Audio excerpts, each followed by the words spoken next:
You beautiful people. Let me make sure I have the chat open.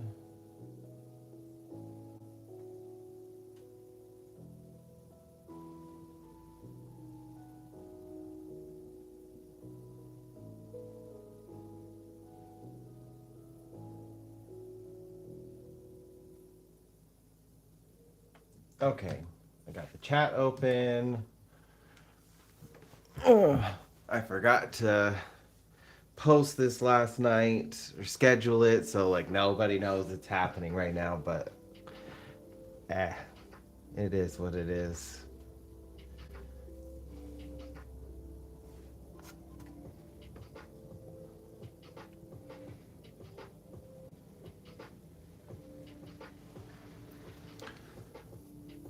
I know what I need to do with this one. I'm just gonna go ahead and get started with it.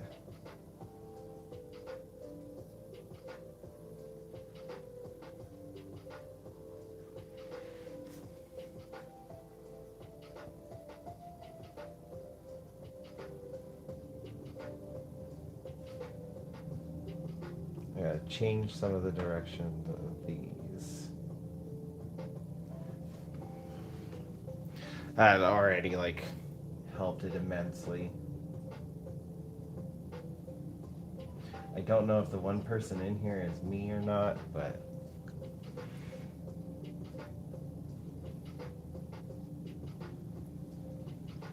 oh, that's what I'm forgetting. I noticed this afterwards.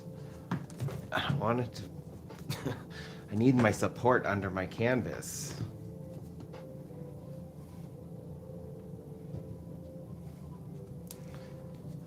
Because I like to put my wrist on the freaking painting, even though I shouldn't do that. Can't tell you guys how many times I was told don't rest your dropping stuff. I was told don't rest your wrist on the painting. I still do it. You're gonna stretch out the canvas. You're gonna fade your painting. You're gonna wipe away what you just worked on, or like I did yesterday. You're gonna stick your hand in the wet paint.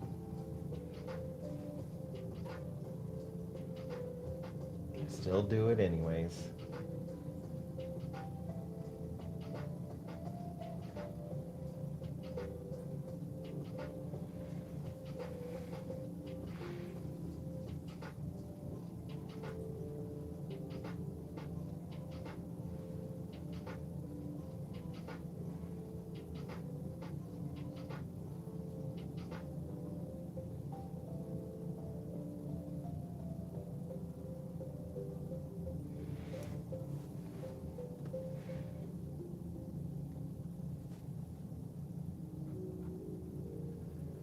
The reason I'm working on this painting again is because I just can't get it off my mind.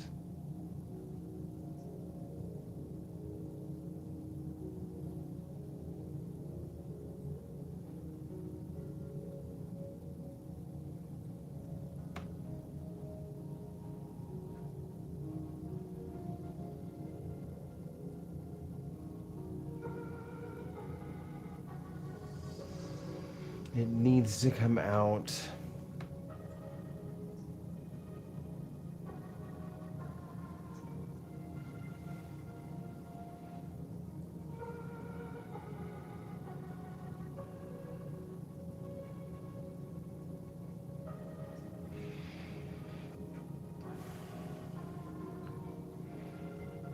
I also think I figured out what I'm gonna put up here.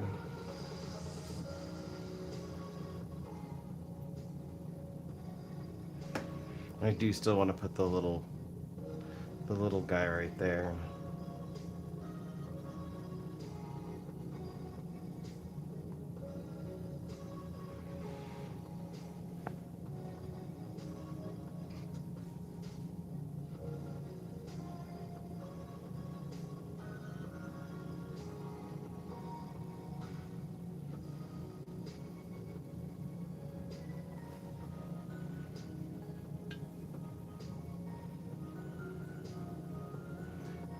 I definitely need to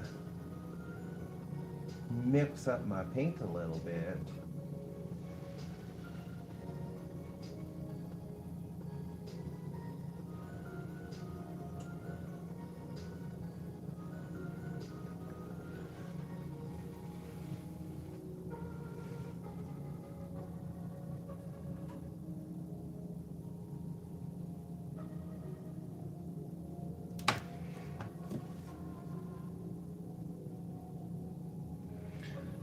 also think I figured out the emotion for this one.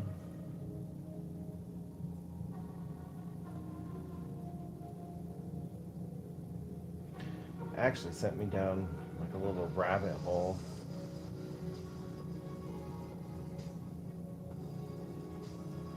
I'm making that too big. Kind of exploring all of the different emotions that I'm feeling.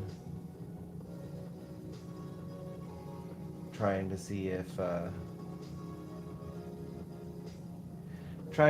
there's already a term or an emotion encompassing everything that I'm feeling as a whole. And it kind of led me down a rabbit hole about radical acceptance, which is a Buddhist belief.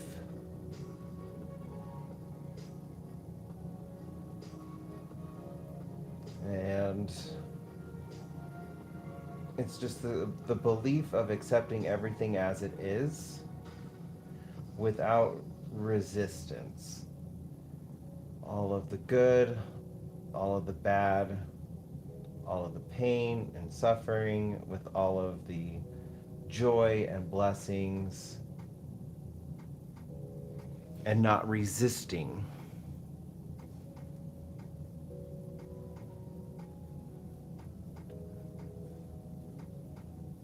And while on a philosophical level, I don't necessarily personally agree with that, but I don't want to debate theology and philosophy right now. But I did look into it, and then I kind of stumbled into an emotion that I have never heard before, and I feel like it fits for this. And just because like I don't agree with something on a philosophical level doesn't mean I can't like acknowledge that sometimes those feelings are going to arise in me. I am human. We all have feelings that we don't agree with, but it doesn't stop them from coming out. But anyways, the emotion is called acquiescence. And it's essentially just the emotion that one would feel with radical acceptance. It's just accepting something for what it is, without without any kind of resistance, disapproval, conflict. That's what I was looking for.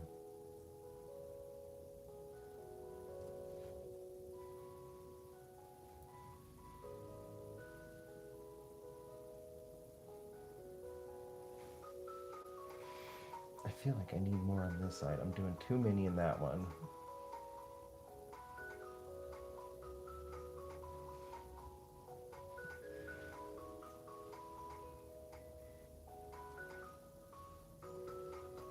But since I was thinking about it,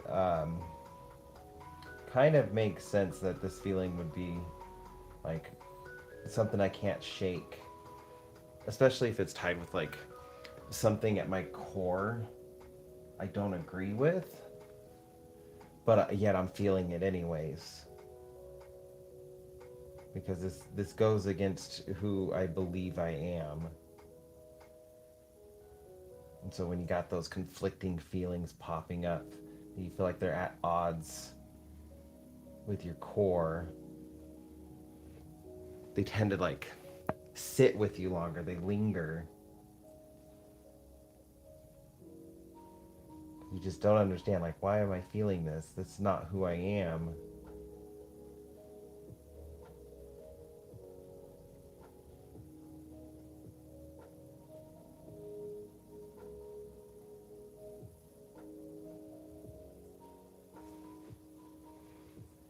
So I'm hoping getting it out onto canvas, giving it a place to call home, acknowledging it, validating it.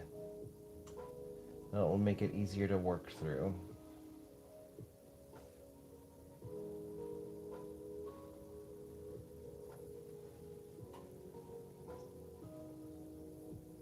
I think, though, this is my favorite part about this series. When I'm sitting in these emotions, understanding like what they are, and I feel like once I understand what they are, I can get to the root issue of them and address it. Like, what can I do to help this feeling work through this emotion? And I learn a whole bunch of new words and new emotions.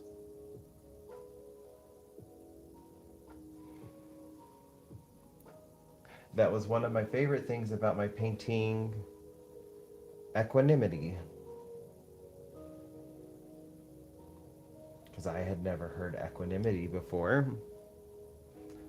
But I feel like I was having a midlife crisis, thinking about my mortality. What am I going to leave? What's going to be left of me in 5,000 years? No one in that time will know anything about me. There will probably be people of this time period that something about them makes it that far into the future. I don't think I am one of them. But it got me thinking, like, what would one of my paintings look like if they had gotten fossilized? Like, let's say I take it out into the desert and bury it. Just leave it there. In thousands of years, somebody happens to find it. What would the painting look like? What would be fossilized of it? Because I doubt any of the colors. I mean, maybe some of the pigments, especially the more mineral-based pigments, they would probably leave some kind of sign of what the color was, but I feel like most would fade. And if it fossilized, would like the impressions of the brushstrokes be frozen, like captured in this fossil?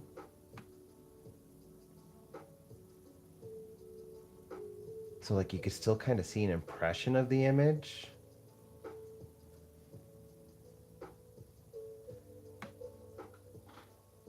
Or would it just look like a blank canvas, if that even fossilized? The canvas is kind of soft, so like, would it even be able to fossilize? Would it just be the wood? And that's what led to the creation of equanimity. I might show it off later on. I hate that I made a little bump right there. It's so silly, but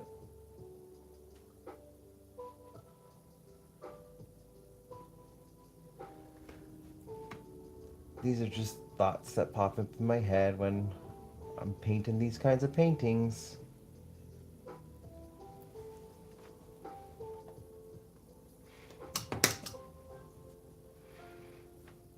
I just let my brain wander.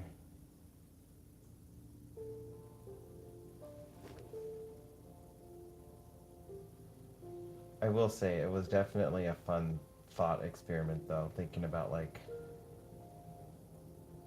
what of me would fossilize, if anything would fossilize, like leaving my mark on this world. And I know a lot of people would be like, well, if you have the internet, your digital footprint, that's going to be there. I doubt anything of our internet would still exist. If it, if anything, it would not be much in 5,000 years.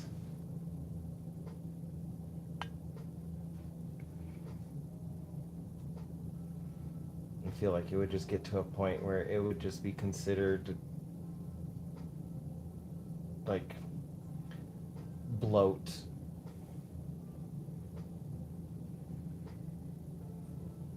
And it would probably like humans and or whatever creatures intelligent in that time, if they have any kind of like record of the internet as we know it, most of it would probably just be like trashed, clear up space, or servers would get shut down, upgraded, just lost.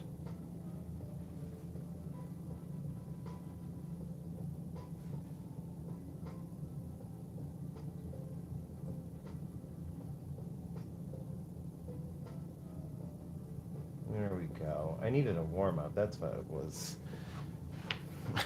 Those top bristles are just gonna look a little different. That's okay.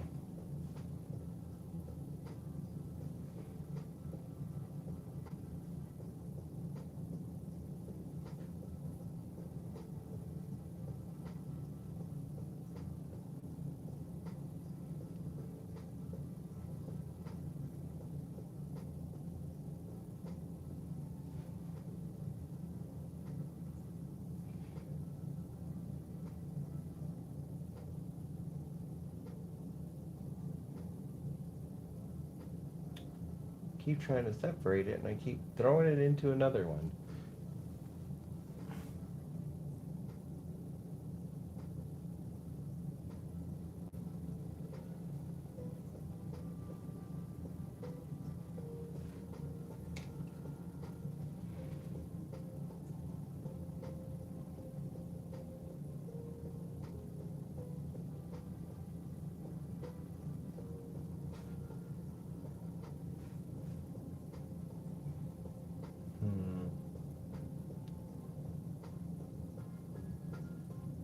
Can I do anything to kind of like fix this up?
I will say, I really do kind of enjoy the direction this one's taking. It's a little bit different from my other emotional state paintings.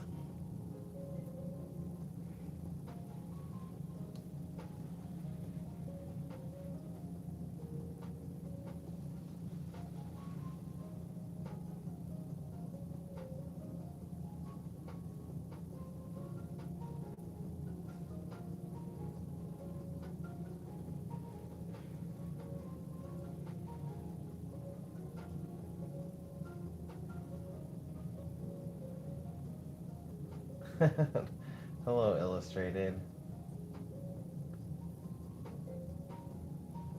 I need to pick Tears of the Kingdom back up. I'm getting bored on Legend ZA.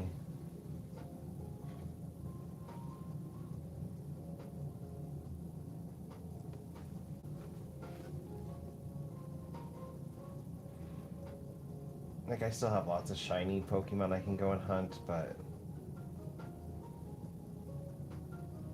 I don't know. Something about it just... The shiny hunting just isn't as fun as the last games.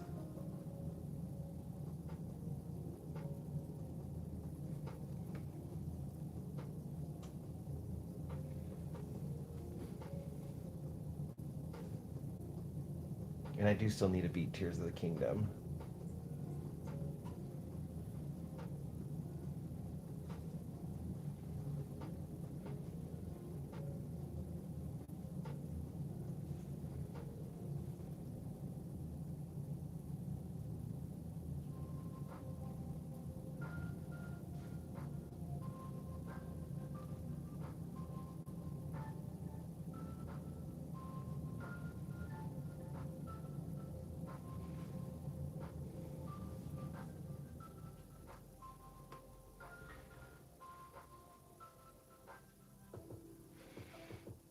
I also need to pick up Animal Crossing. I haven't played it since the new update, and I was really excited about that when they announced the new update. I need to revamp my island, though.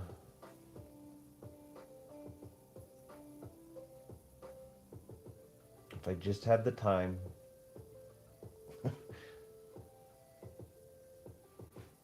My least favorite thing about being an adult, I do not get as much time for the games I would love to play.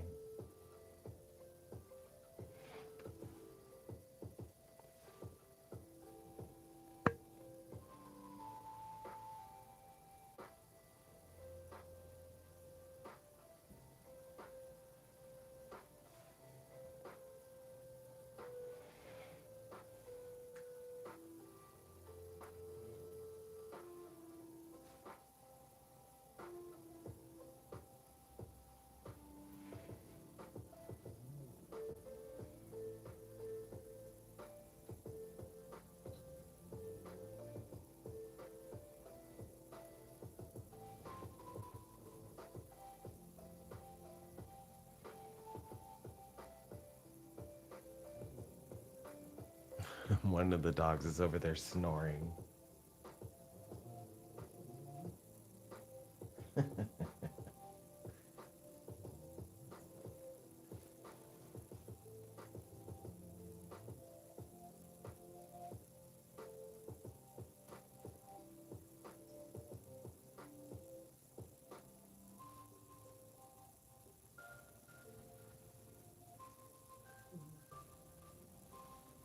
I have not played Minecraft.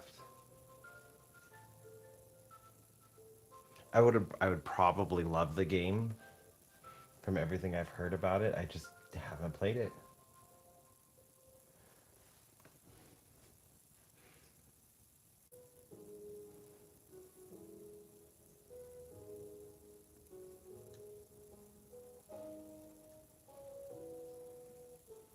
That is way too red.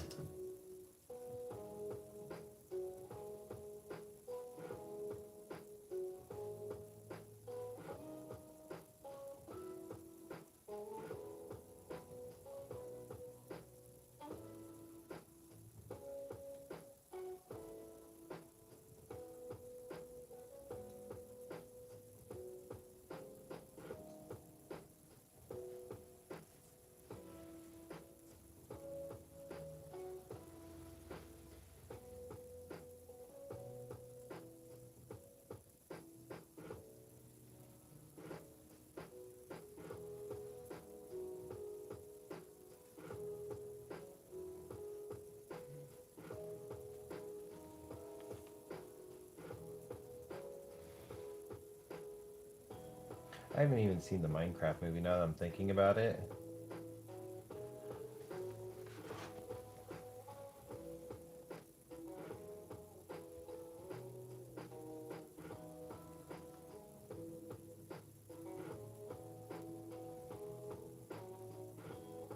I haven't seen any new movies in a while, actually. That's something else I don't really do anymore. I don't go to the movies.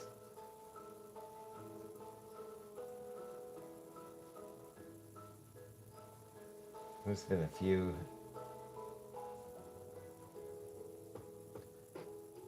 game movies I in my past I would have immediately gone to see.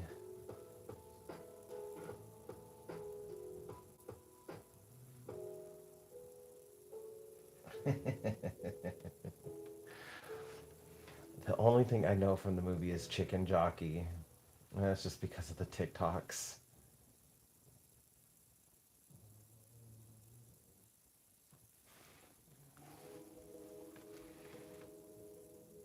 Like the old person in me wants to be like, those darn kids are destroying the movie theater. But the child in my heart is like, I wish I could be there and join them.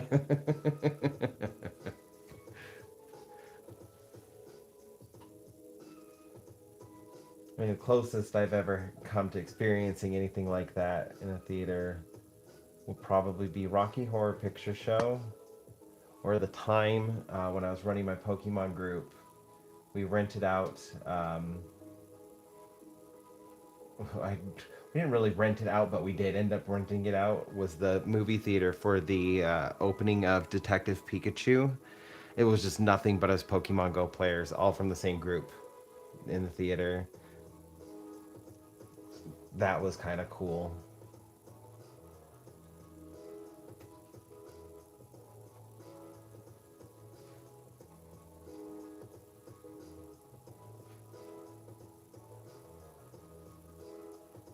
It definitely made the movie so much better.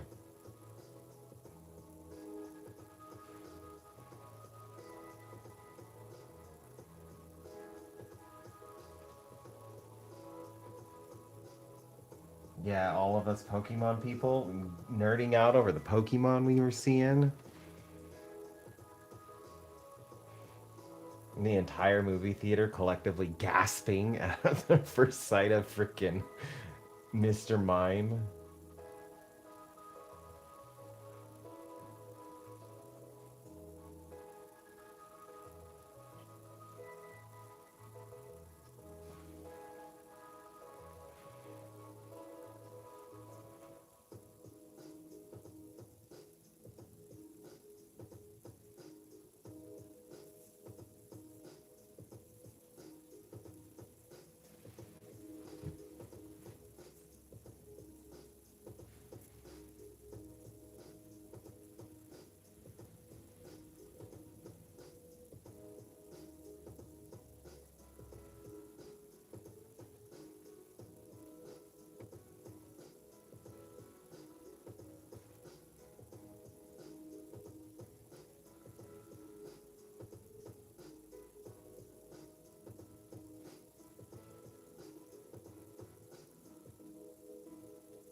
I'm gonna need to pick up the pace, especially if I want to finish this today.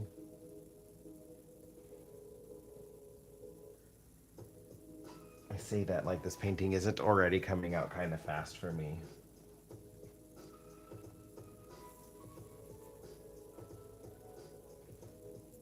Going back to like the whole original conversation with this one, that was me talking to myself.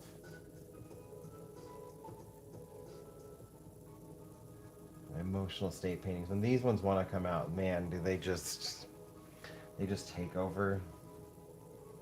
I have to let them out. It does tend to cause them to come out a little bit faster than my normal paintings.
For anybody who was here yesterday, if you were wondering, I pulled out the tape measure, and last I had checked, we were at, just for my area, we were at like 21 inches of snow.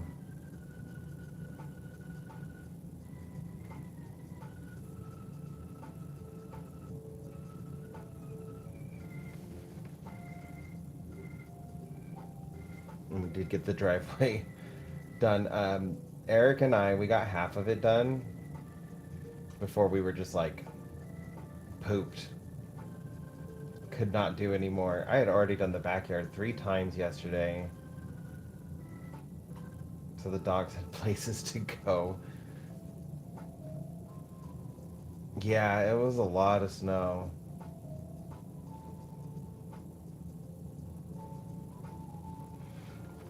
If I wouldn't, if I didn't need to do the backyard as well, I probably could have done the entire driveway, but I had already put in a lot of work doing that in the backyard and then trying to get the driveway done. And Eric came out and helped me, and he got a little bit more done to it. But they did come out today and they plowed, shoveled all the snow out of the driveway. And no one's talked to me yet about like, you shouldn't be doing this. So we'll see if I get a letter from the landlord for trying to shovel the driveway.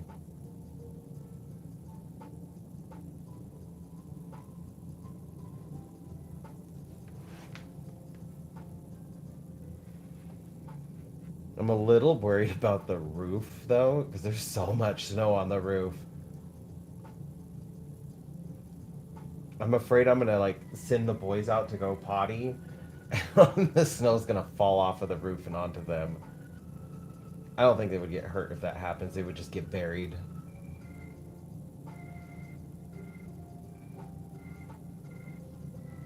But it's gonna end up happening. There's so much snow on the roof.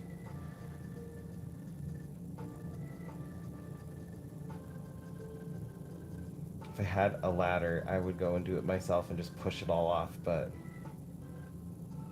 again, that sounds like more it would be something that the maintenance crew would do rather than me.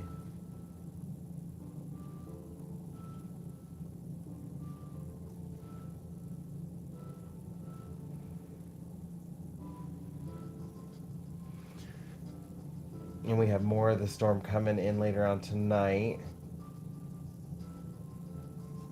Part of it got caught up on the mountain, so that wasn't even the full storm.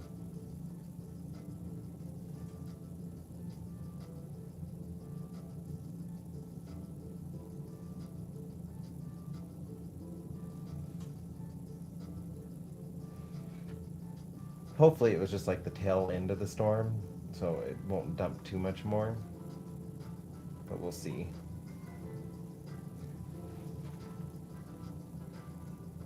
We did need it.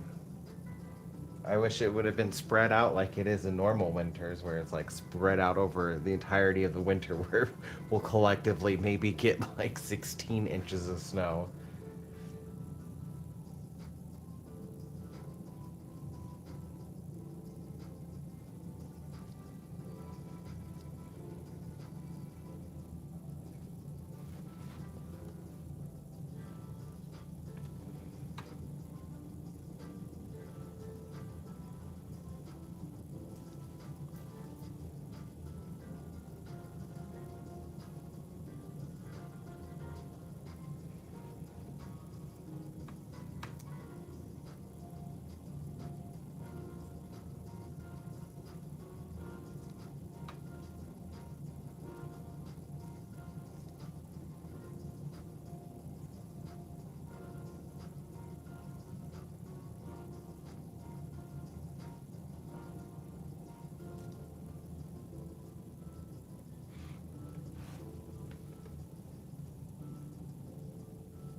It is another game I need to play. I haven't played in a while and I want to pick it back up.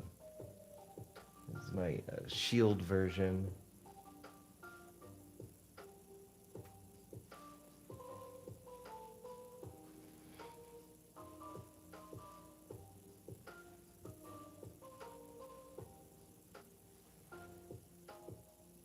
Plus, Dynamax Adventures are kind of fun.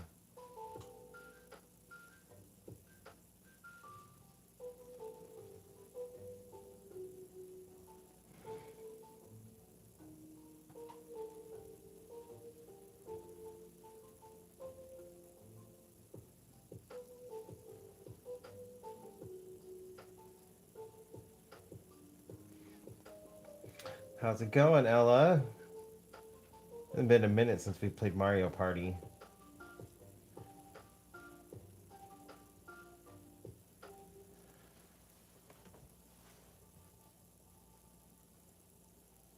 Is this your first live? We go live at different times, so.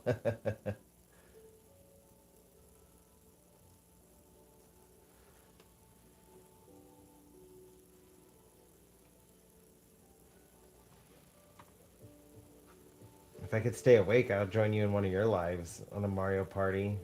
I just don't have any equipment to be able to, like, stream my game.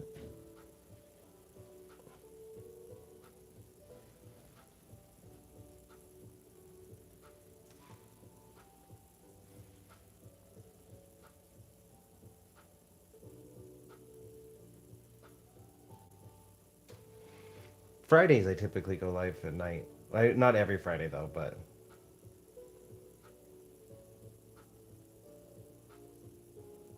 Try to catch some of my Australian audience.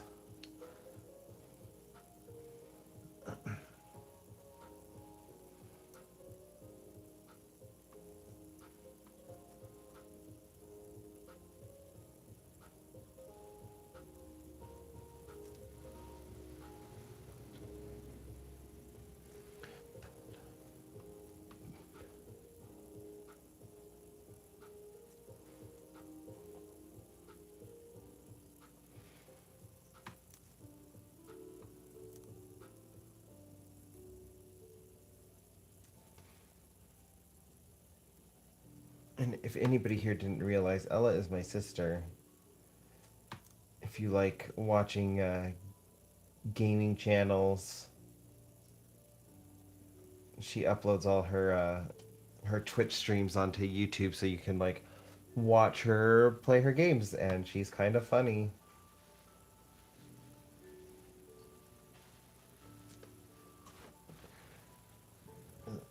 She does a bunch of different games from like Animal Crossing, Cult of the Lamb, other what is it? Choo Choo Charlie. What is that game called? I don't remember what it's called, but I've watched you play that one with the pickle lady.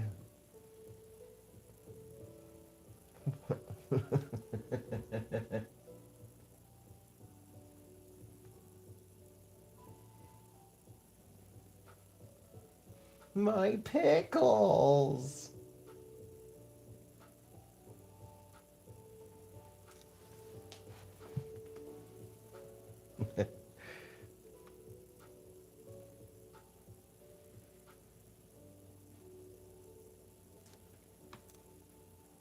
I gotta promote my sister.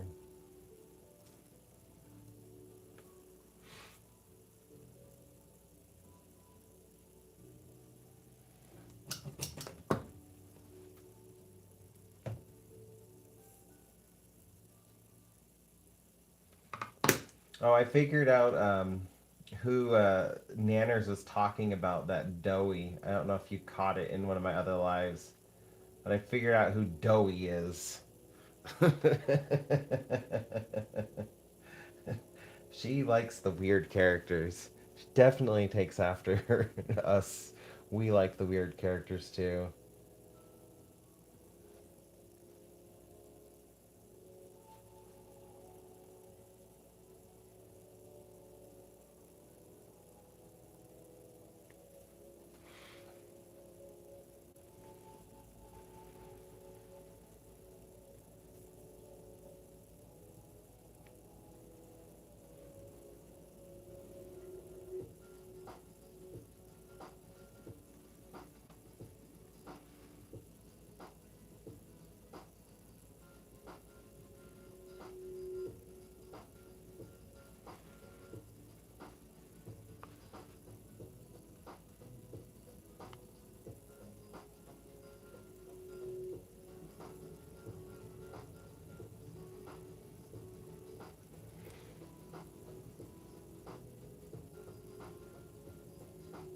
I'm going to apologize right now if I miss your message, because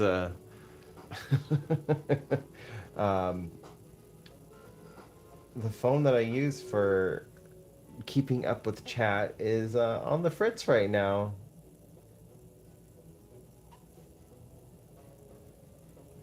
If you were wondering what it's doing,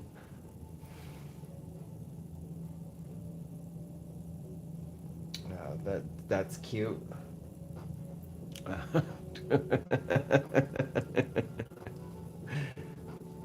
It was just on fine. Oh, are you gonna stay on now? Oh, now it's gonna boot back up. Okay, so I think it just crashed.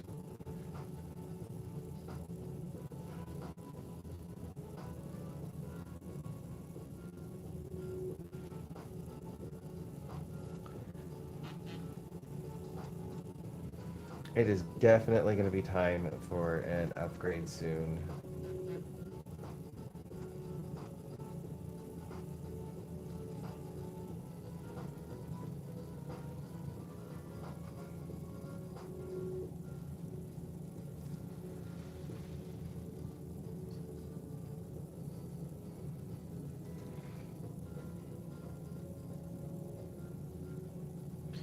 Might be time to put up some of my paintings for sale. Oh my goodness, that just reminded me. I had somebody interested in one of my paintings and I totally spaced it. I need I need an assistant.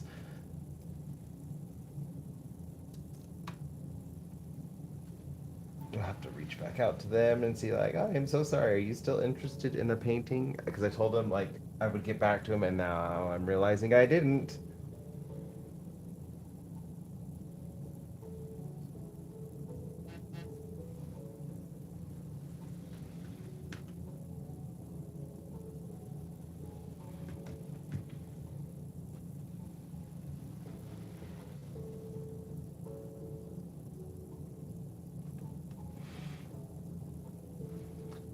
He's a fun one though. He's got an interesting, like, uh, design. That's what I'm looking for. He's got an interesting design.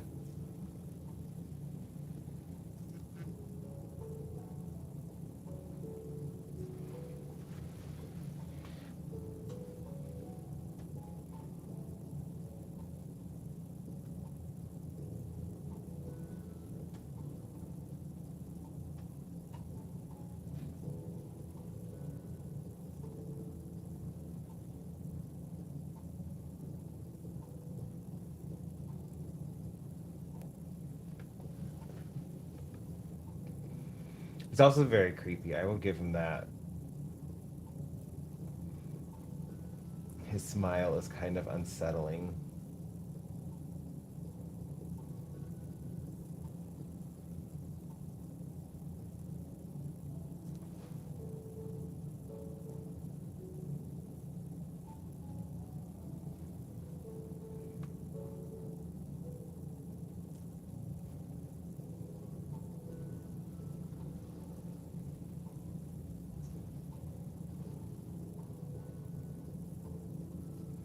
Oh, does it have too many strobing features for you?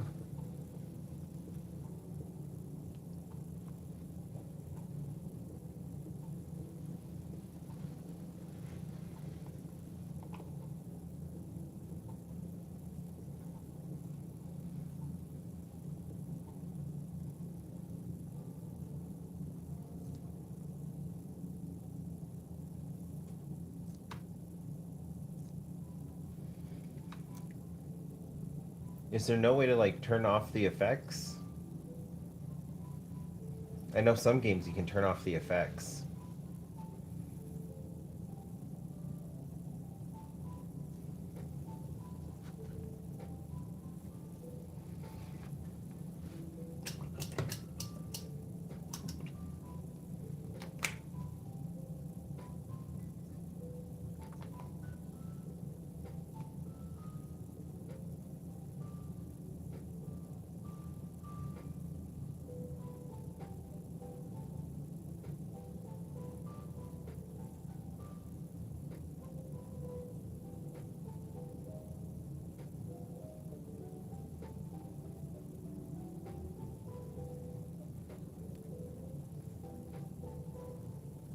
That is unfortunate. I wonder if you could reach out to the developers and be like, hey, would this be a possibility in a future game just so people with special needs can also enjoy the game? Because I know some developers are like receptive to that kind of stuff.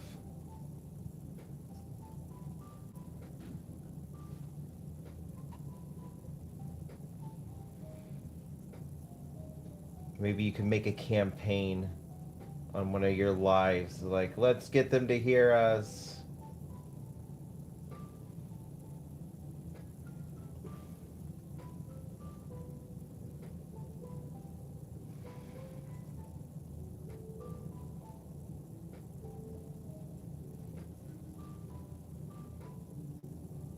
Not like you don't have to be like mean spirited about it or anything, but just like help us get noticed by the developers so we can request it so people with disabilities can enjoy the game.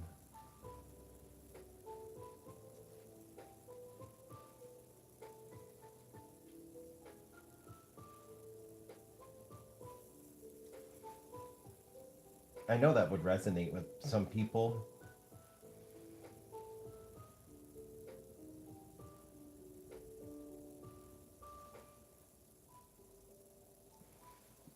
And it's not like you're asking for like the entire game to be changed, just an option to turn off the special effects,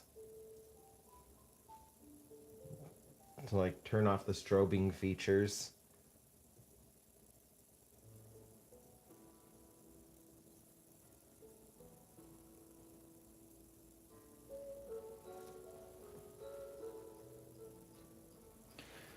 Didn't it just literally play this song?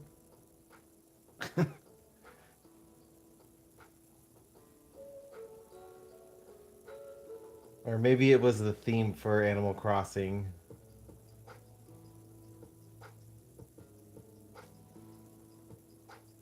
This is a different hour.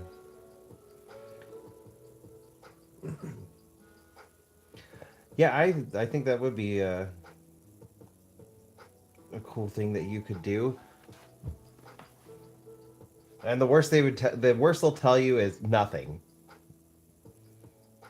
And they just ignore you.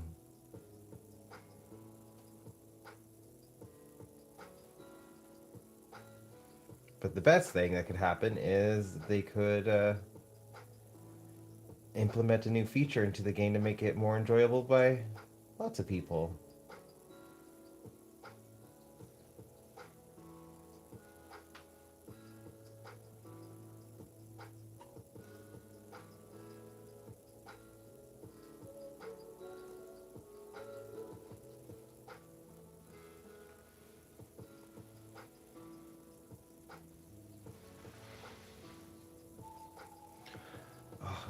So worried somebody's gonna end up crashing outside my place. The roads are so slick, and I could just hear the cars like every once in a while. Somebody like flies down the street, and I can hear them slide.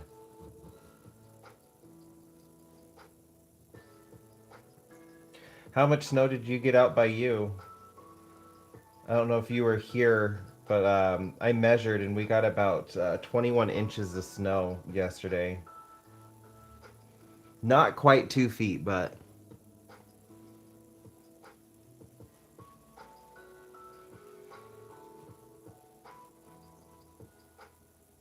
it was a lot of snow.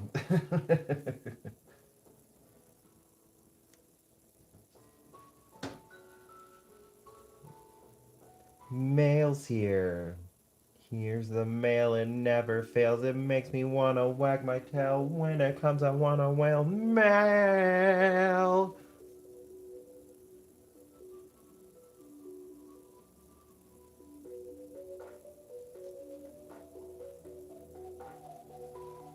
You guys got 3 feet of snow? Holy cow. My sister lives a little, like, outside of Reno. Like, close enough to Reno that she could still say she lives in Reno, but, like, enough out of the way that, like, we do get differences in weather. It's like maybe a 25-minute drive into town. The 3 feet. Oh my gosh.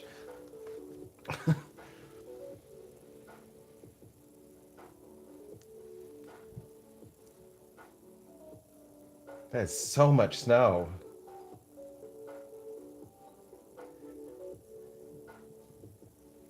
But the desert out near you needed it.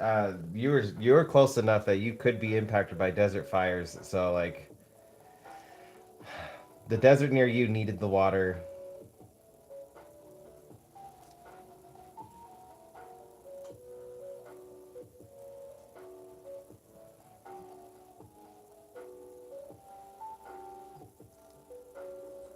Yeah, it's snowing here again too. I'm gonna try to stay on top of our driveway because yesterday, like that wore me out. Oh my gosh. And then the maintenance crew came out and finished the rest of the driveway I didn't get done yesterday. So if it starts snowing again, I'm gonna go out there and plow it while it's still just a couple inches.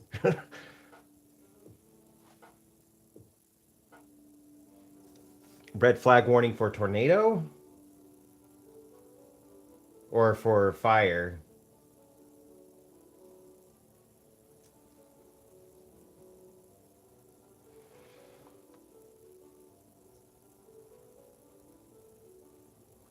And with it snowing, it could just be an excuse, Ella, to just host a long live stream, snow day live stream. You're snowed in. Join you in the live stream. Play some games with me. I really hope you don't have any fires out there.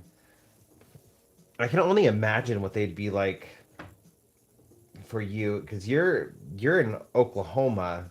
It's just so much flatter.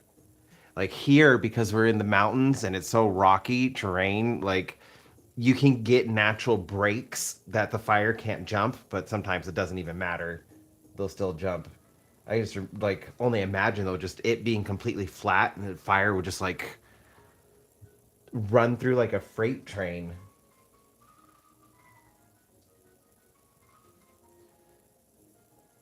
Um, Last year, was it last year or the year before? The year before last year, they had to evacuate South Reno because of a fire. And like it got really close to downtown Reno. Like it was scary. I wasn't living where we're living now, but if we were living where we're living now, we would have been on a watch for evacuation.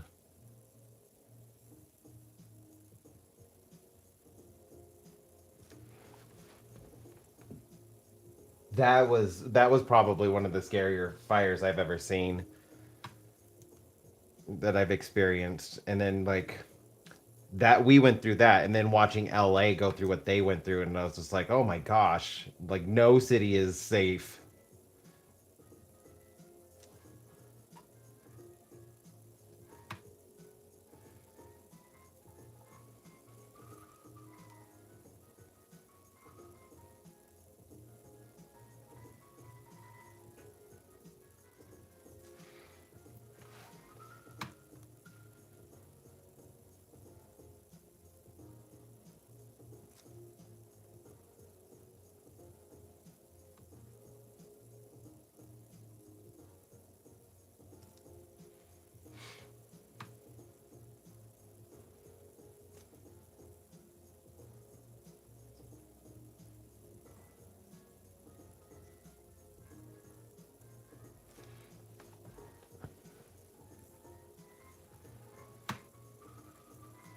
But I do have a question, Ella. How many cups of hot chocolate have you had? Because Eric had brought a nut that he has had not enough hot chocolate to be dealing with the snow. And I really hope you stay safe, Illustrated, because fires are freaking scary.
Doing a cozy live with your hot chocolate. That's the best way to go live. Does your avatar have like a cup of hot chocolate she can hold with her?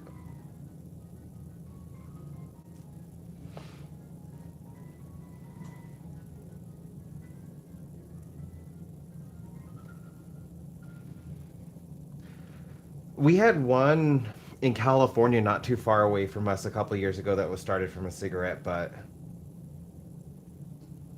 But most of the ones that are started out here are from target shooting. People go out into the desert because they're just like, there's nothing out here. I could just shoot my gun. And then they cause fires, not realizing like their bullets can cause fires.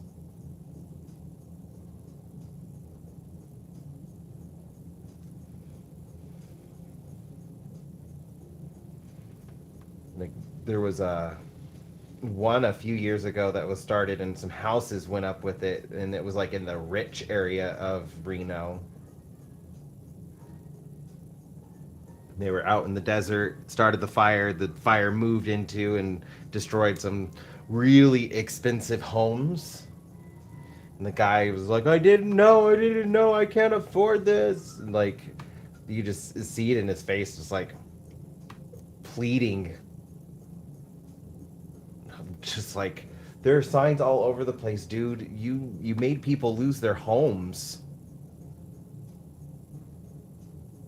And people still go out and target shoot, even though like we have signs and like campaigns telling everybody don't target shoot.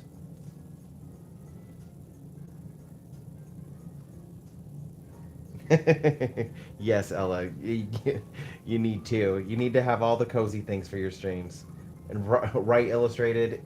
Just we have places you could go and practice. You could go and shoot.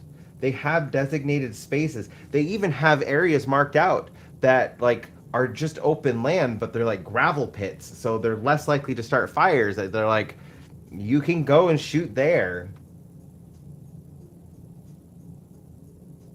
If you don't want to pay to go to the range, like there are places you can go, but people just like want to do it where they want to do it.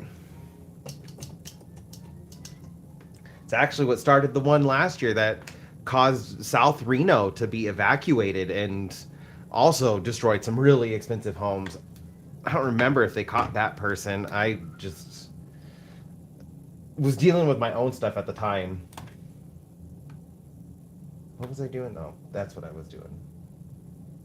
I was fixing that color.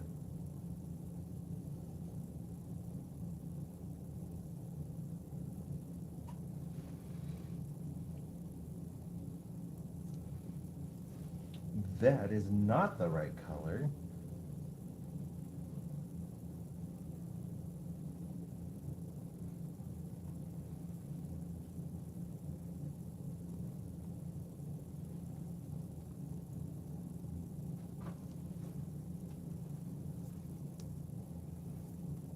You are way too thick.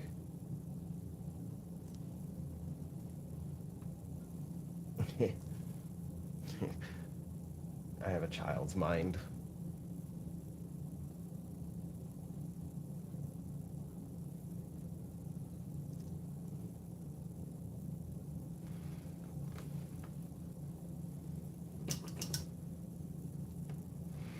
Yeah, like, you want to go have fun with guns?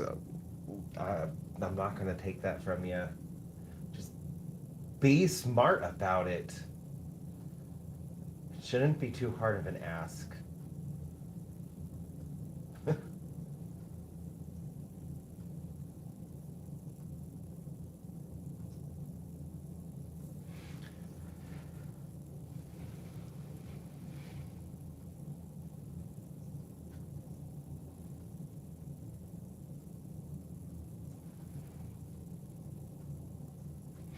I definitely need to speed up because I got 2 trees done in an hour and I have 3 left, and I have 2 things to add after that.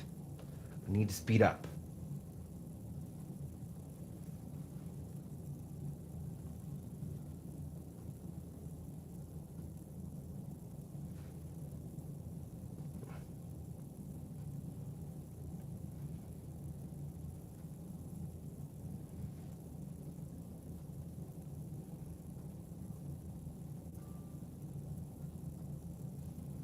want to spend too long on this painting because I got other paintings and other projects I need to work on.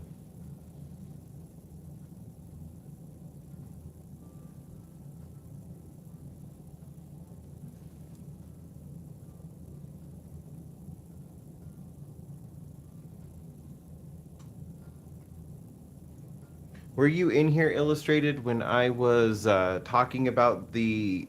I figured out what motion this is representing.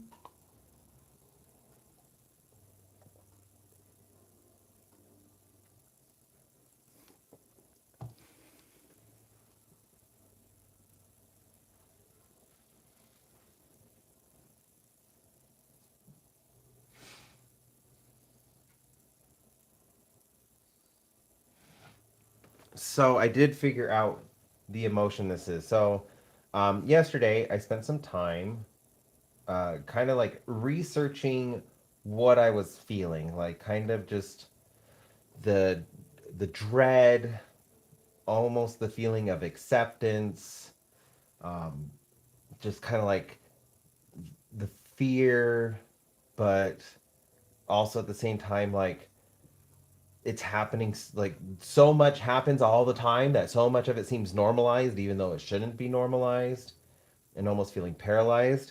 And it kind of um, led me into radical acceptance, which is a belief, a Buddhist belief of just accepting everything for what it is and not trying to fight what it is, accepting all of the suffering, all of the pain with all of the joy, all of the blessings and happiness. It's all one and the same. And that's in like Buddhist beliefs, radical acceptance. While that goes against my philosophy, I get why I'm feeling it and why like the feeling is sticking with me so much, because it does go against my core belief, where I believe some things like absolutely should be worth fighting for and not just accepted, but struggling with knowing what to do. And so uh what I ended up landing on from the radical acceptance is the feeling of acquiescence. And it's the emotion that goes with just accepting things for what they are and not fighting it, just letting them happen. And yeah, I learned that word. I did not know what acquiescence was, but it did send me into a little like down a little rabbit hole and trying to understand what I'm feeling and why I'm struggling with it. And it's because like this feeling is very strong right now, but it goes against my core belief. And so that's why like I'm struggling with it, just because whenever you feel something and you're like I don't want to feel that, I don't like to feel that, it sits on you longer, it lingers.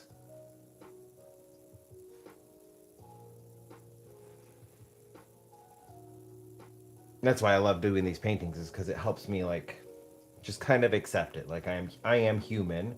I'm gonna feel things even if I don't like those feelings. I'm gonna feel them. It's just part of being human.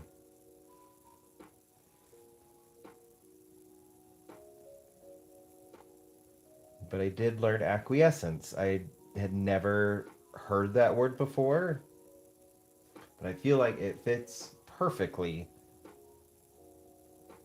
with what I'm going for in this. Almost like it's kind of like the philosophy of nature, where it just, as a whole, nature just is a collection of horrific and beautiful moments, and it just exists. It just lets it happen. Like nature itself isn't going to fight it.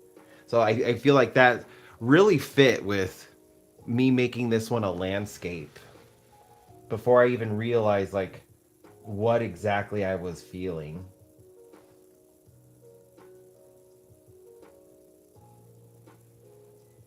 It is very therapeutic. I am not licensed. It cannot replace actual therapy or anything like that, but it is very therapeutic. And it does help you sit in your emotions and understand them a lot better. So, like acquiescence being a new one I learned, I will show you the other emotional state painting I have where I learned a new word, which was equanimity.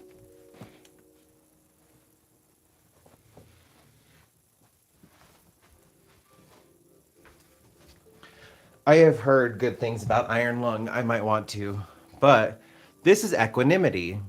And equanimity is being okay with your own mortality. Like just understanding like death is a part of being alive and you just accept it. You don't fight it. It's just it is what it is. And that's where this painting came from. I was like having a midlife crisis kind of thing where I was like coming to terms with my own mortality and like thinking about like what's going to be after me kind of thing and what will be left of me, and that's what created this.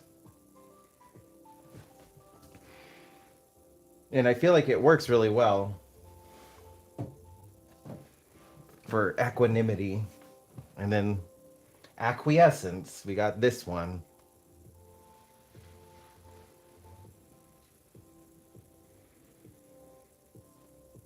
I do want to see Iron Lung though, Ella. And I was saying earlier, I haven't been to the movies in so long. It'd be good to get out and go see a movie.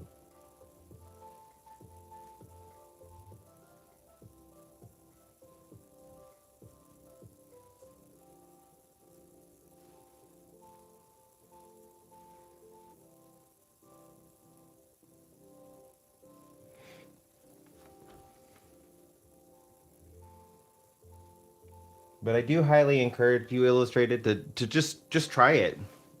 These paintings for me tend to come out a lot faster than the ones that I plan because I'm just kind of going with what feels right and I'm not putting too much thought or pressure into it looking right because I'm just trying to make it look how I feel. What I feel would work in this. What colors I feel would work. And I do like the colors too because like the colors make it feel very icy, very cold. And I feel like that's a very cold outlook. But at the same time, like it can be very like it can also be very warm.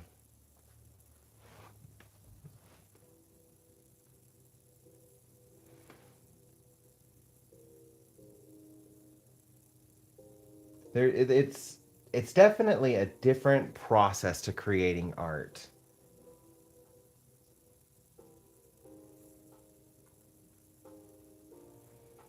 And I find that I get into the zone when I create a lot easier with these kinds of paintings than the ones that I try planning everything out. Like my planning is what keeps me from going into the zone. But whereas I just go with what I'm feeling, I just fall into the zone and just going with what feels right. Like I am gonna go with this little bug creature because I totally see him, not planned, but I could see the little outline of a little bug creature, and I'm gonna end up putting him there. And then this kind of explosion, I had no idea what I was gonna do with it or why I even made it, but like it's there, and now I know what I'm gonna put over here because I'm gonna have something like flying out from it. I'm thinking like I don't know yet. I don't know what I'm thinking, but I want something like I know I want something right here. It just looks like it needs it, and so I'm gonna have it flying from like whatever this impact is.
This is also making me want to try something I haven't done in a really, really long time.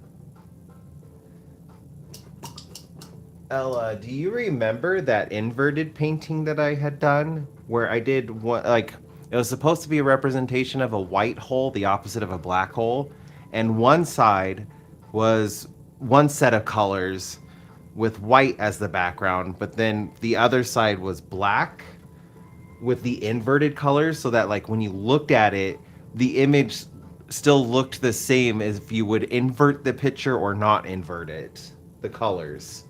Do you remember that one? This is making me think of that. I kind of want to do that again.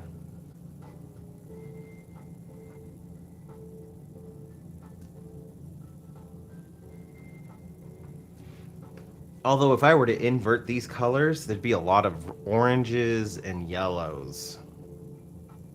Except for right there. That would be blue and purple. With a little bit of green in it.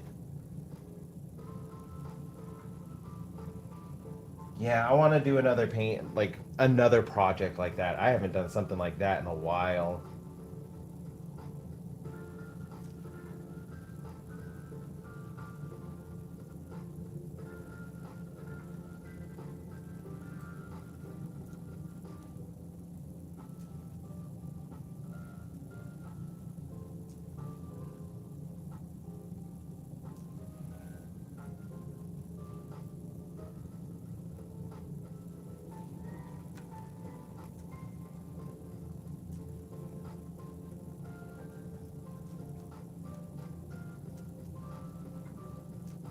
If I had better planning, I would have put this grass in after this part.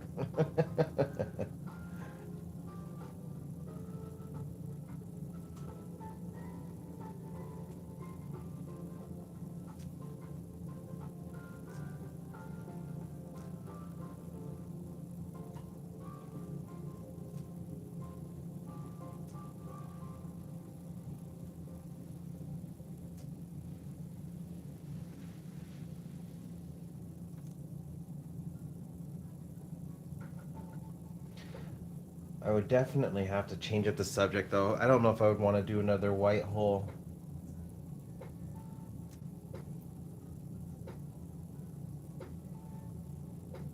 I bet I could do an emotional state painting with it.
I think I have a picture of that painting.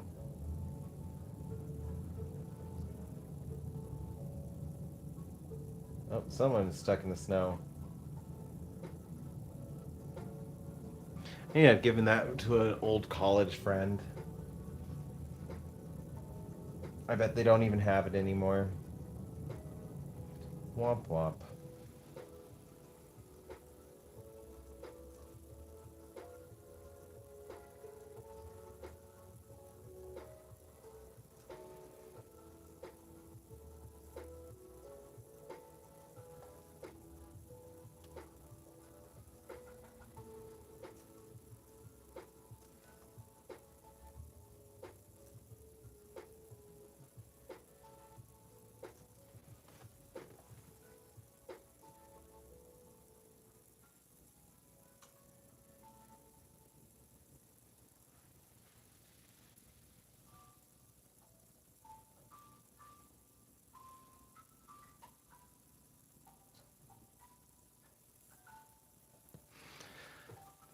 I definitely feel like this year I need to do more experimental pieces.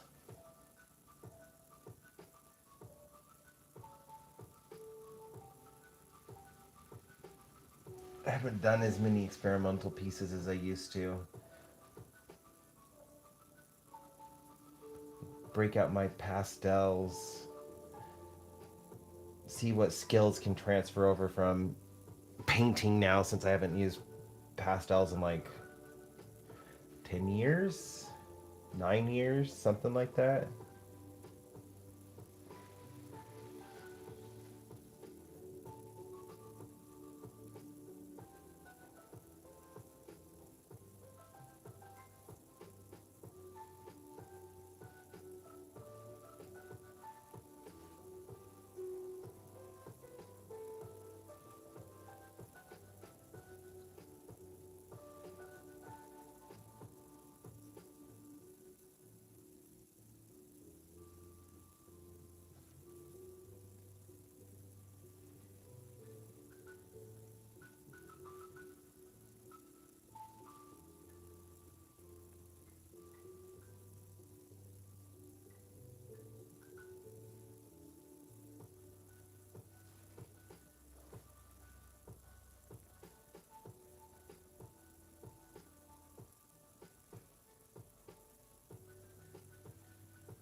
I said I need to move faster.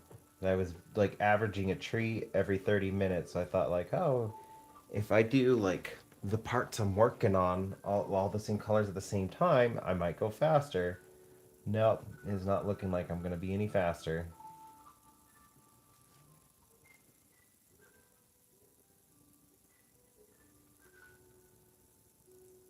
I just need to accept my rate of painting is slow.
Oh, I'm sorry. I'm not a big fan of the proving grounds either.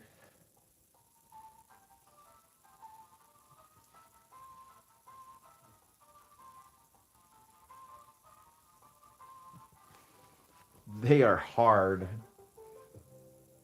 I mean, the challenge is nice, but at the same time,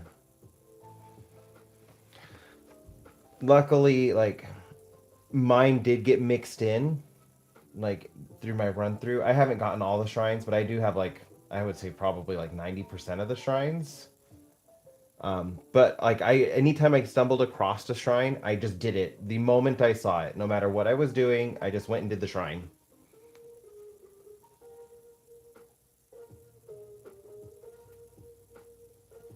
So because I did that, luckily I didn't get stuck with all the proving grounds all at once.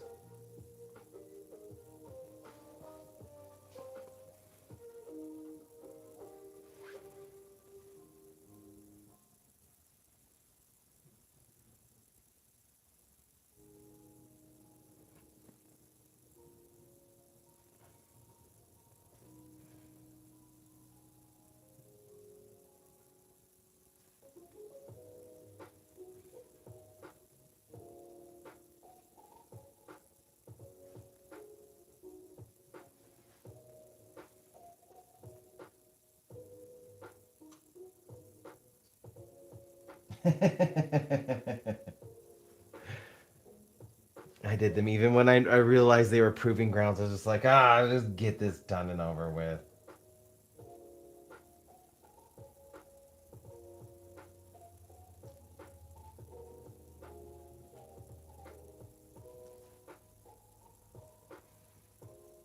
And just did my best.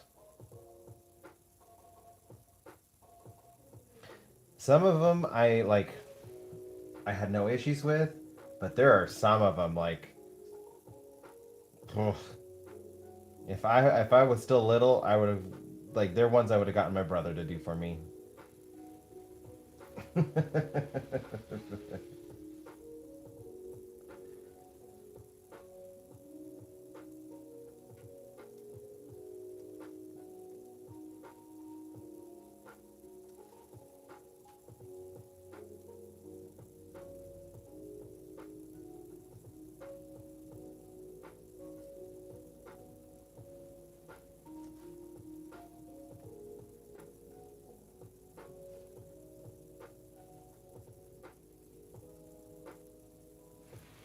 There were a couple other there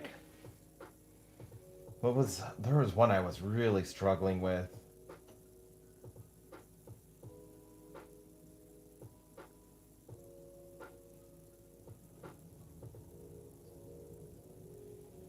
Oh, I was trying to get armor. Um, I think the armor that you get that decreases your fall speed. Oh, I can't remember the name of that leather.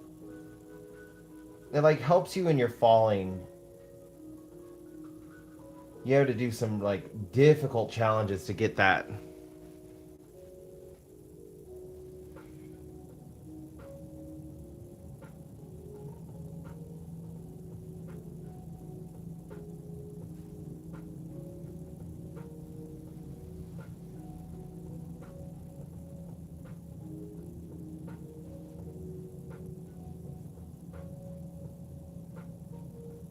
Yeah, the gliding suit.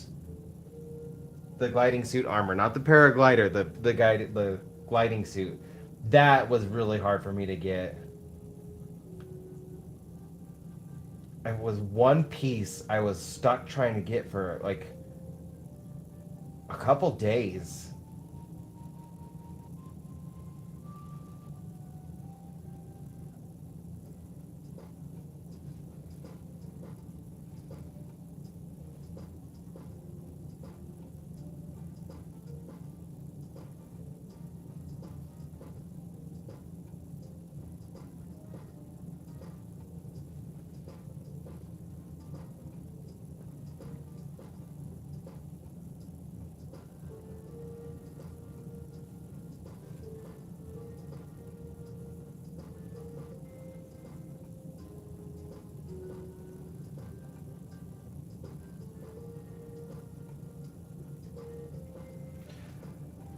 What did I do? I did something out of order as well that made it super hard for me.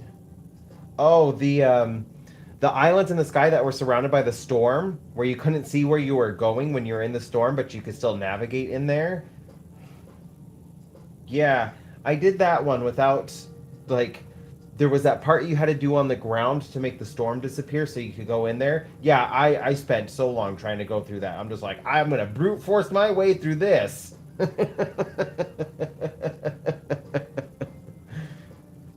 And I did my best to not look up any guides or anything like that. I just wanted to have fun and explore it on my own.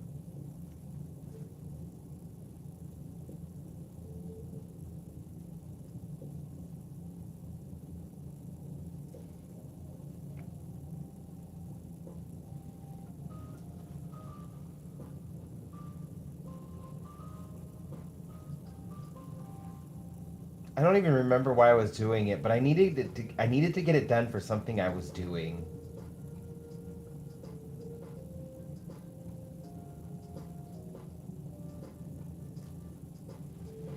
And then rather than what part of the story should I complete first so that I can do this? I was just like, nope, I'm gonna do it now.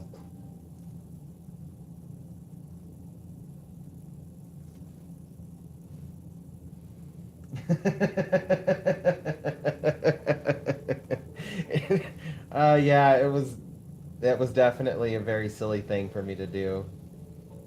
And then I just and then I did whatever I needed to do to like get the storm to go away, and the storm went away, and I was like, oh, that would have been so much easier if I would have just done that part first and then gone up to the islands.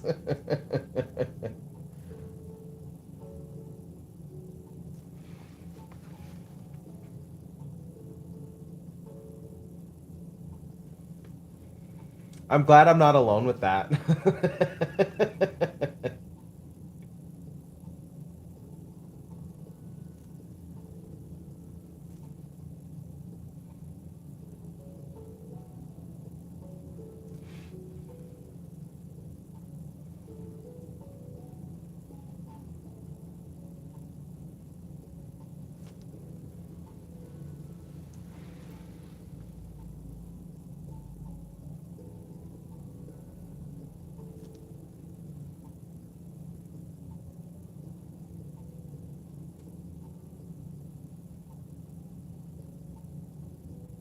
I wonder if I still have my notebook somewhere because I remember taking notes about that.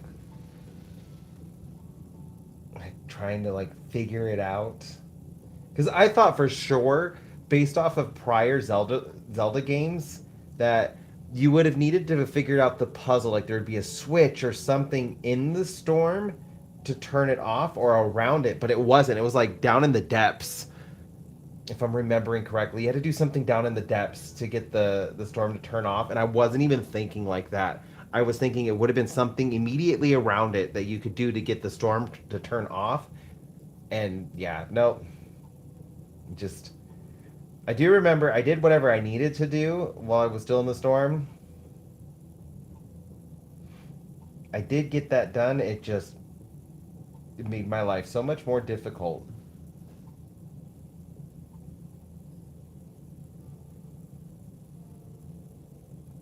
Same. I will figure it out. Don't tell me I can't do something because I'm gonna find a way to do it.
Well, now that I'm thinking about it, no, I wouldn't always figure out a way to do it because there were quite a few times where I get stuck on something and like even to this day, Eric, like I will say Eric is a better gamer than me at some things. And like the new Pokemon game, oh my goodness, the online battles are so frustrating to me. It's not the way the battles work out, it's the game itself hasn't done anything. The developers, Game Freak, they've done nothing to curb hacking. And so people hack so many different Pokemon that aren't supposed to be in there, or they'll hack moves onto Pokemon that shouldn't have them, or healing items on Pokemon that shouldn't have them. So it makes it really hard to beat them, and it's just a very unfair battle.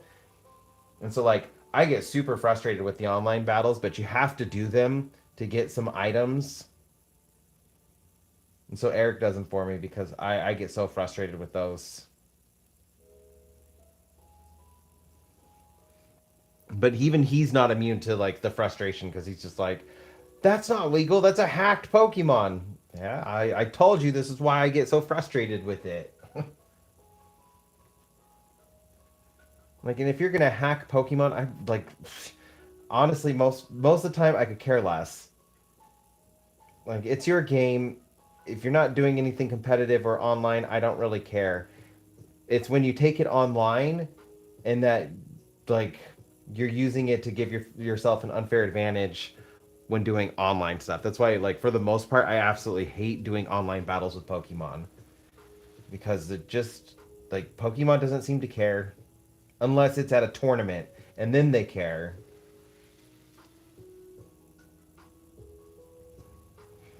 So yeah, he'll do online battles and stuff for me all the time. I know sometimes he watches me, so if you're watching, Eric, thank you.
Uh, I think some of the snow fell.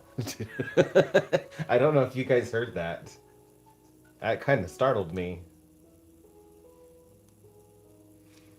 Luckily, the boys are in the house, but that was also in the front, not the backyard.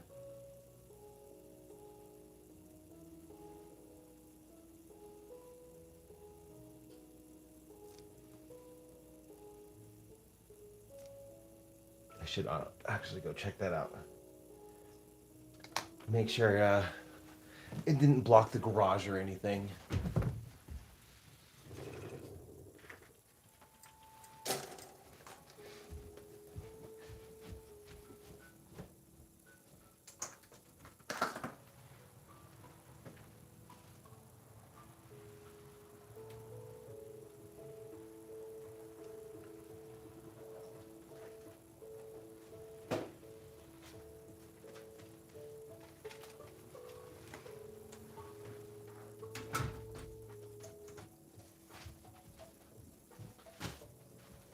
Okay, so it was not snow from the roof.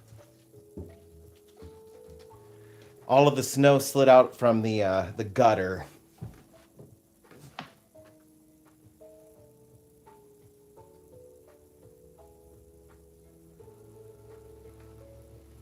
Oh, it's just all the ice.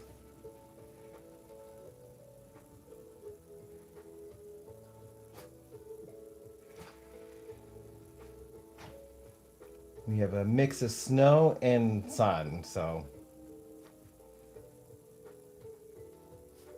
all of the snow is melting, and soon it's gonna all be frozen again.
That is way too watery.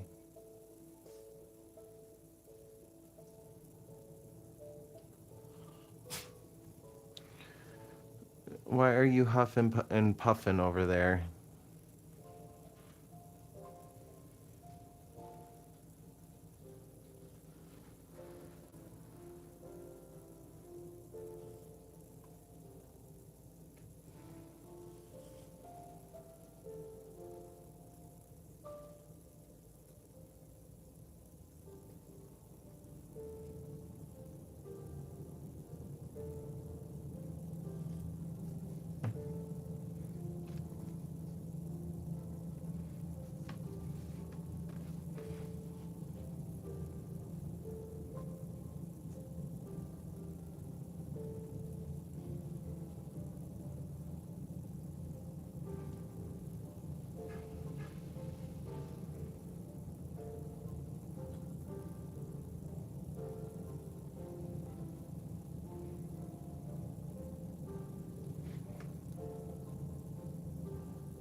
I feel like this one is gonna be tricky. It is gonna give me some issues.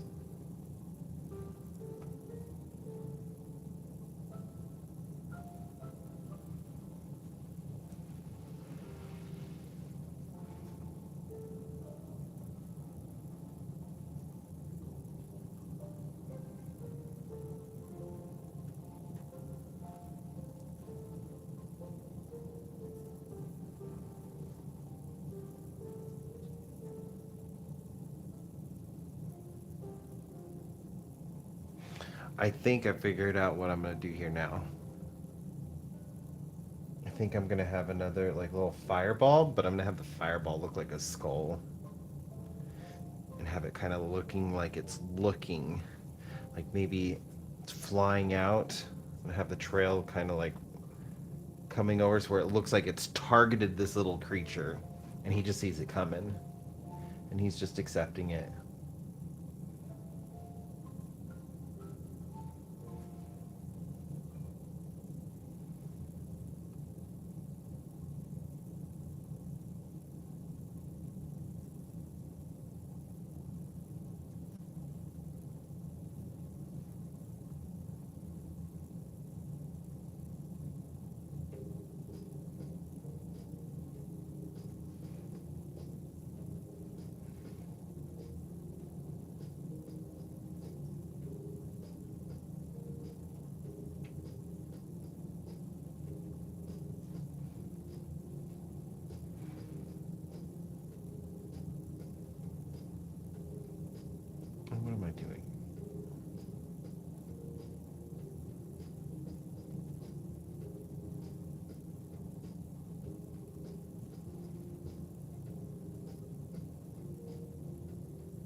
Trying to get in my rhythm.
Nice, Ella.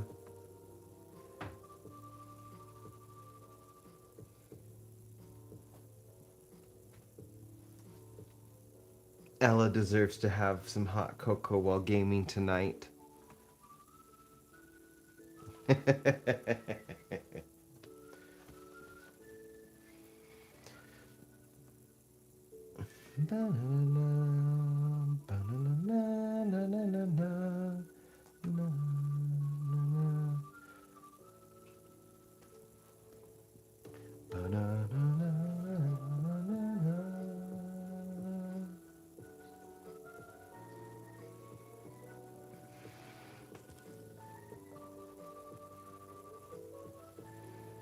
Surprisingly, this is making me wanting to pick up my BDSP because I never finished it, and I'm super close to beating the game. It's another one I could just pick up and play.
Now that I have live streamed as much as I have, which isn't a lot, but like now that I'm doing it more, it is making me think about things that I want to get to invest for live streaming, and I'm definitely going to get some like noise dampeners. I don't feel like it's the inside of my house that has the issue. It's just everybody outside. The world is too noisy, so I think I need to get some noise dampeners. Like the padding.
Yeah, you are a little ways removed from the city noise, though.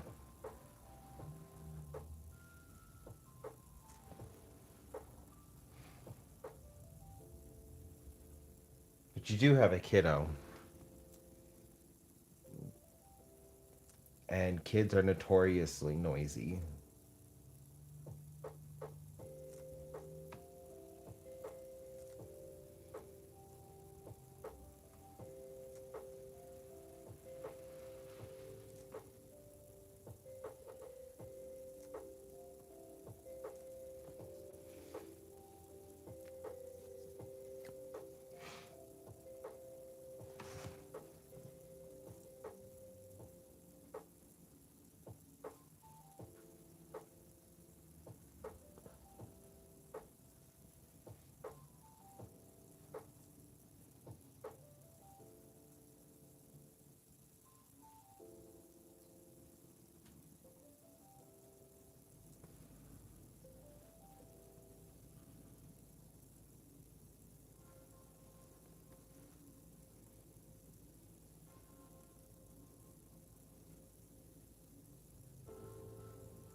Oh, that's true. And the dogs.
I am out of my coffee.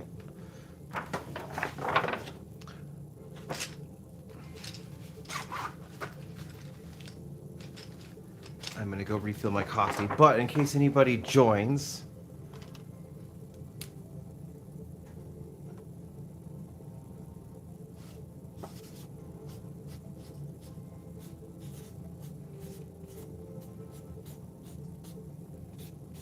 it'll take me just a second.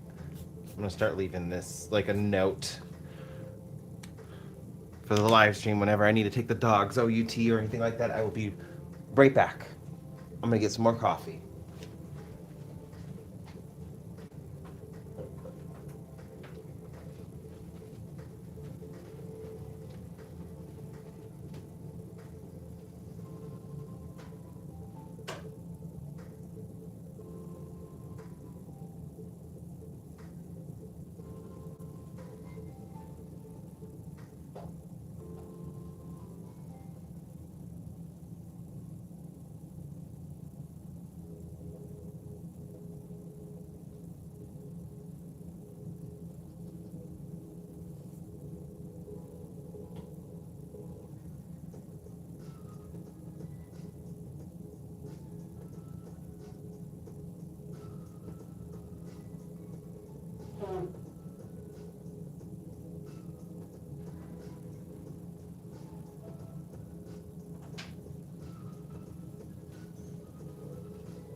Okay, I am back.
Sir, why are you dying?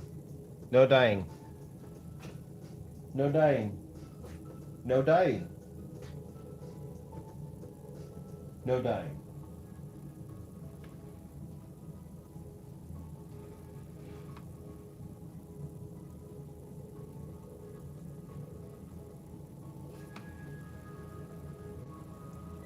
Baxter's over there coughing.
Boom.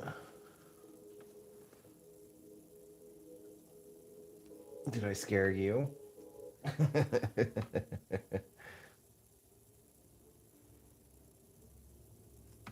Put my hand on Onyx when he wasn't expecting it.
Buddy, are you still wore out from our walk earlier? We didn't even go on our normal length walk because it was too icy. Baxter is wore out.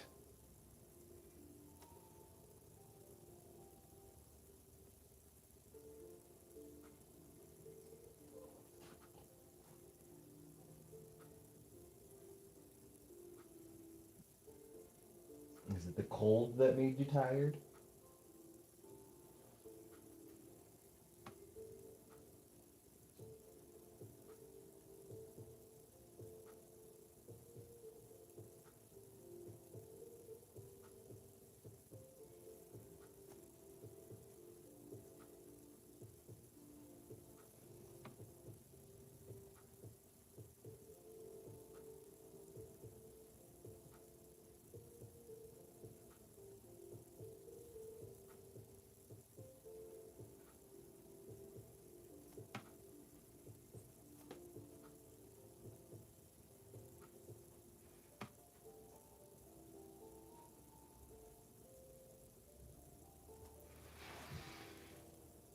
Now I'm slowing down. I'm not going to finish all 3 trees in an hour and a half. It's probably going to take me longer.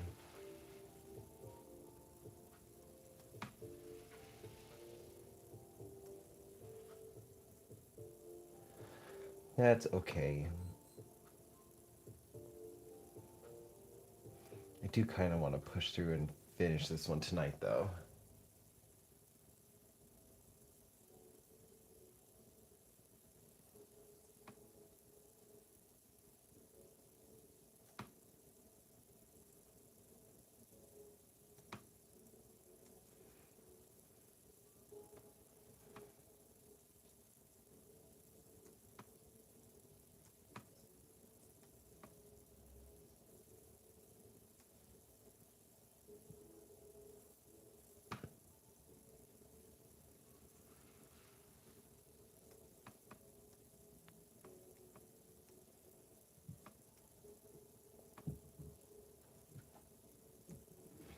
I don't like that one there.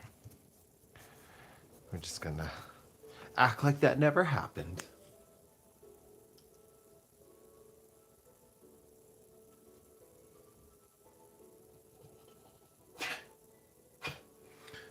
Sir, no dying.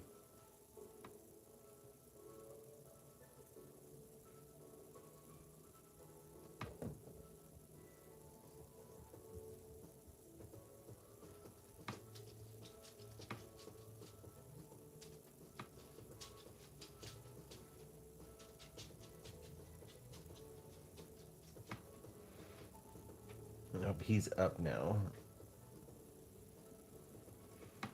I may need to take them OUT for a moment.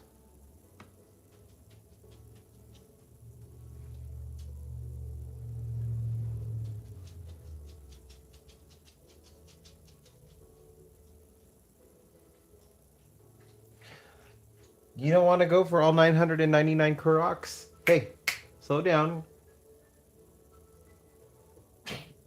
Yeah, the water's not going anywhere. You don't want to get all 999 of the Koroks?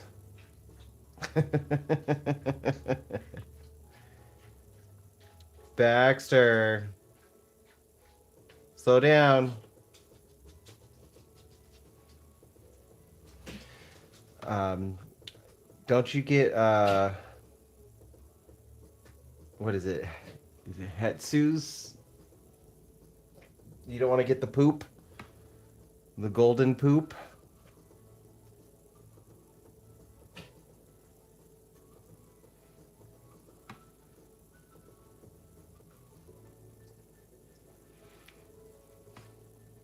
That's your reward for all the Koroks is golden poop.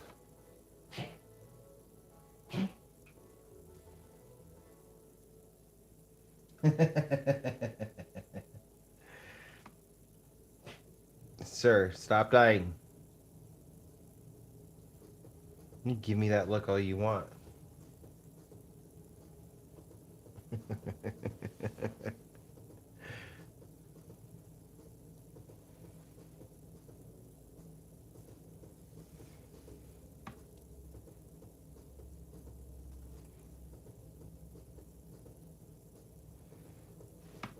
I have not found all the Koroks either, so can't really say too much, but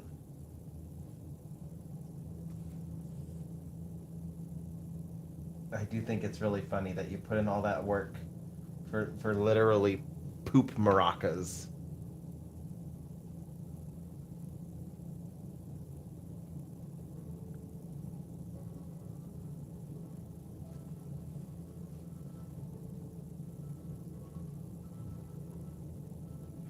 I someone that another artist that I follow, her and I have talked. She loves Tears of the Kingdom and Breath of the Wild as well. She loves my rock paintings. She's like, you need to find a Korok rock. I did just find a Korok rock, and I want to do the same thing. I want to like paint the Korok on it and take it out to the park to hide. I really like wish there was some way that I could just like hide a speaker around the rock so when somebody picks it up it goes yeah ha ha.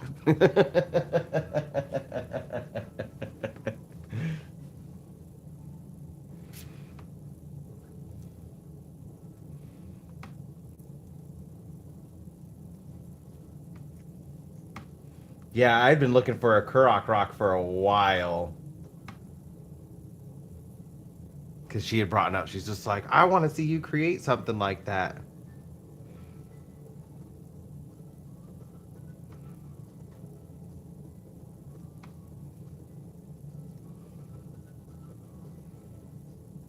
That looks funny, but whatever. I'm not gonna stress. I'm not gonna stress if it looks funny. Just go with it.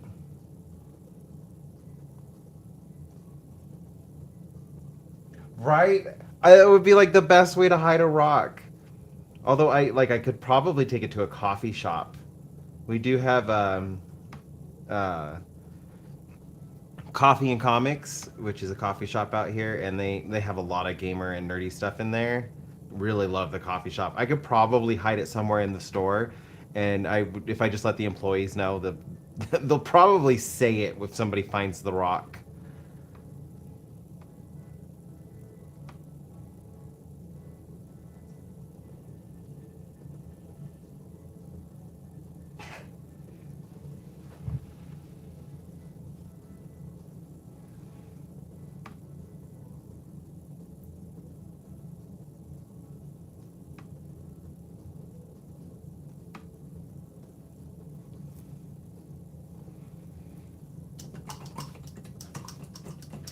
Okay, I see you. I will be right back. I gotta go. Take the doggies potty. They are important. I will be right back. Come on, let's go potty. Onyx, that means you too.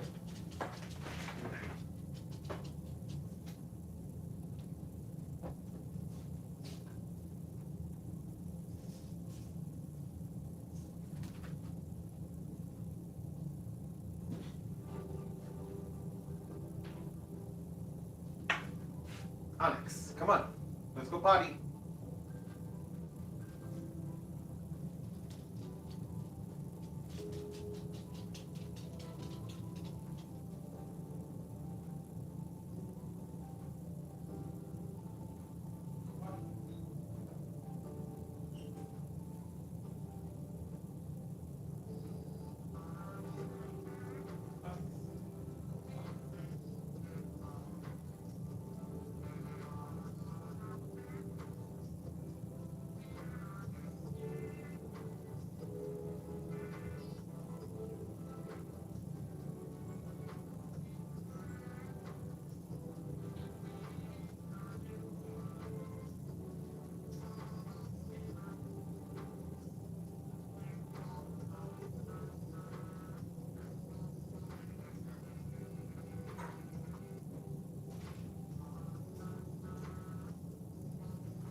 good boys?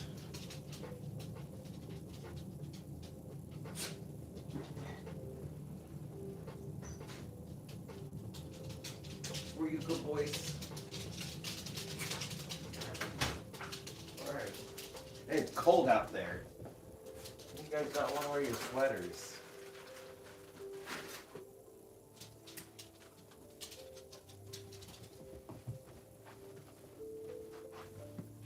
Okay, I am back.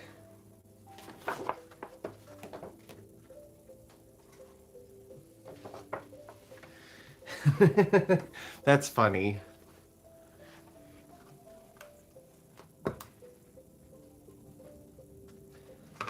That's a perfect sound for hydrating. Yahaha!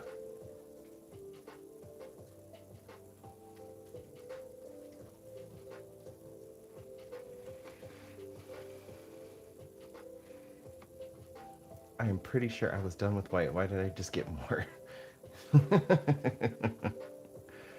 I was.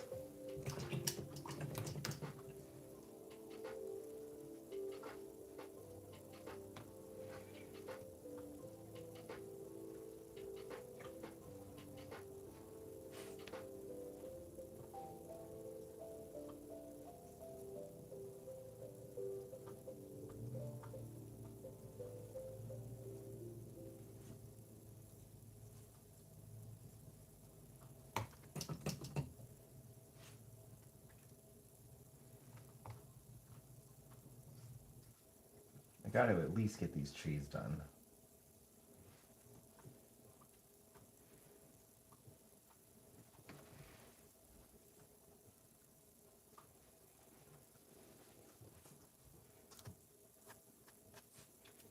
Dripping water.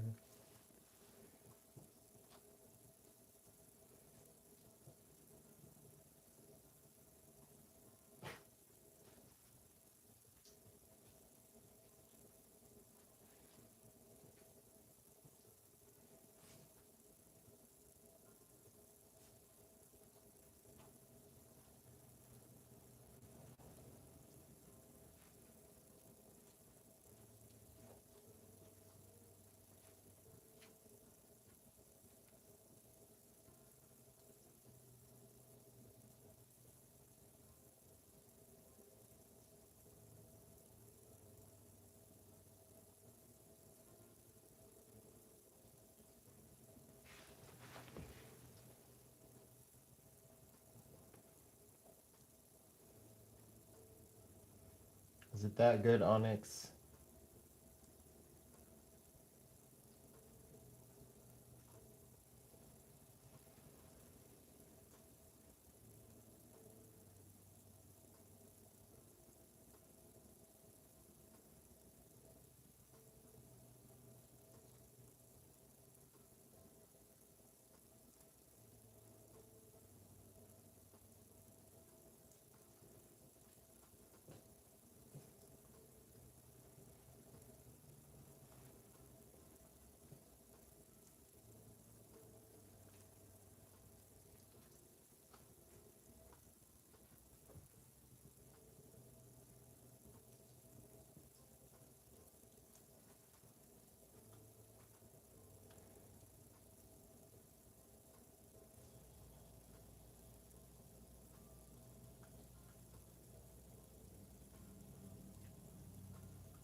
Boy, they are just loving the treats that I gave them. They still have some of their Christmas goodies left. Because, of course, we're not going to give them everything at once because most of it were treats. So, like, they are special occasions. One of them was we got the sandwich cookies for dogs. I just gave them one. They get like maybe like 2 or 3 cookies a week when we have them. But they just got their like they had 2 flavors, vanilla and carob and peanut butter. They just got their carob and peanut butter ones. I think those might be their favorite. Both of them.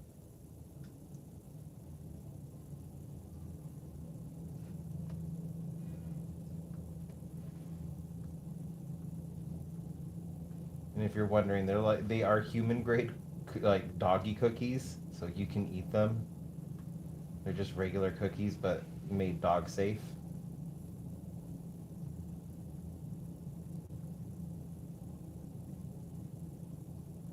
Kind of like the ones that you could get from like Petco in the little doggy bakery area.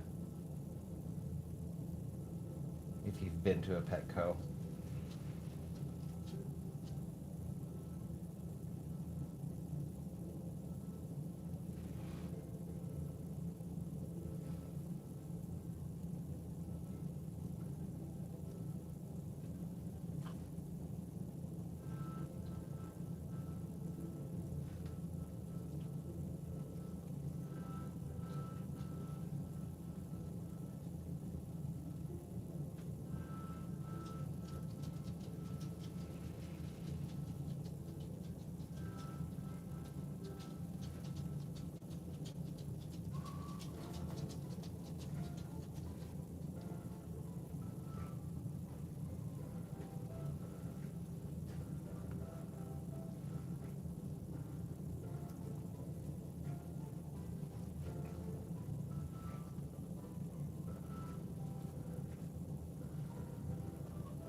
That's too fat.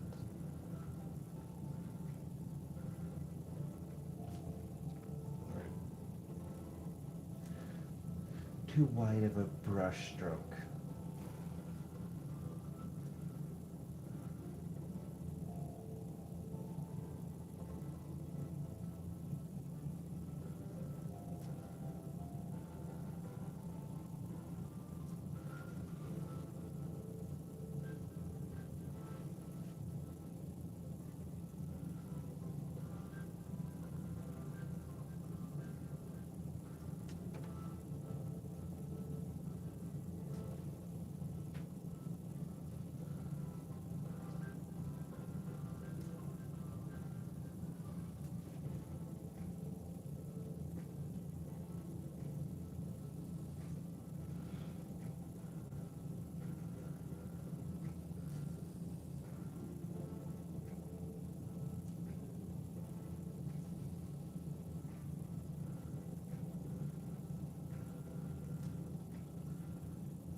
I'm glad you boys are happy.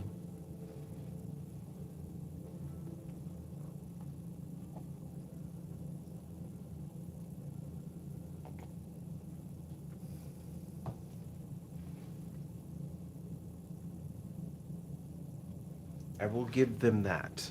That does separate them a little bit from Rascal and Dexter.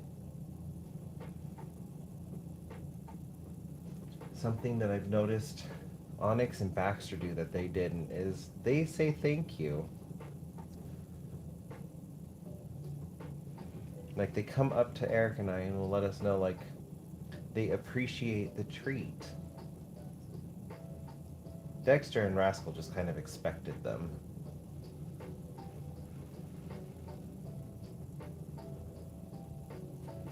It's funny the quirks our dogs get.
Isn't it armor?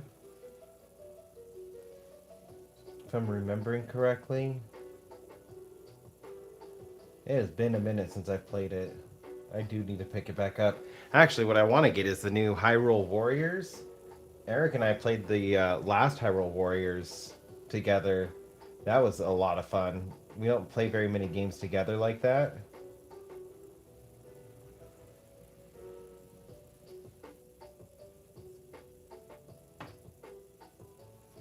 And I want to do it with all the Breath of the Wild characters.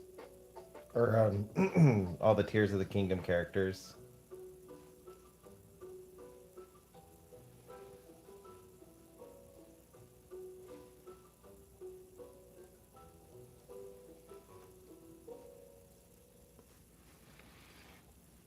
That's right.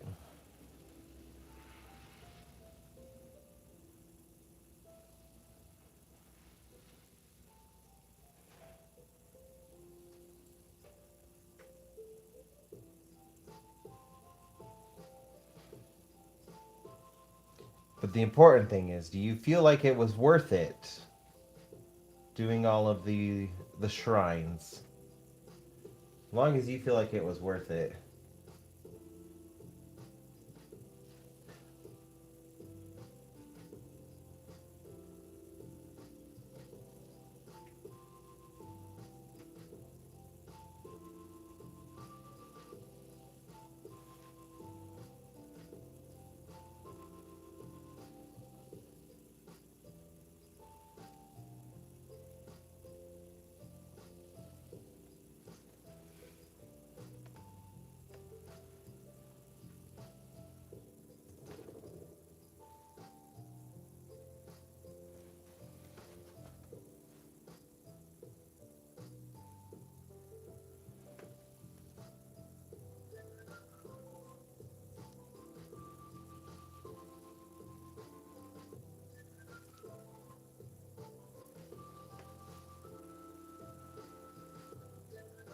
I think I will keep the stream going until Eric gets home from work. I don't know if he's getting off at his normal time or later today. But if he gets off later, it'll give me more time to work on this.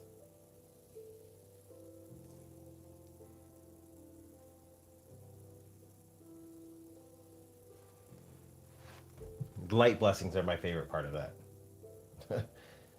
Gotta upgrade your life.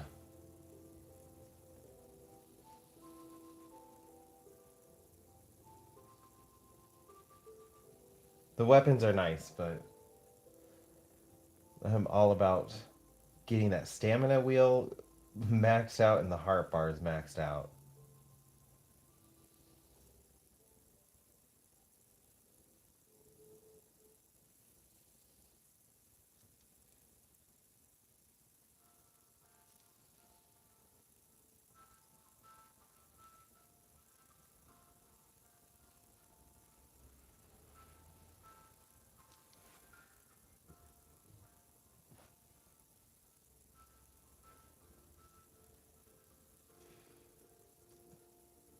And Eric wants to make dinner tonight.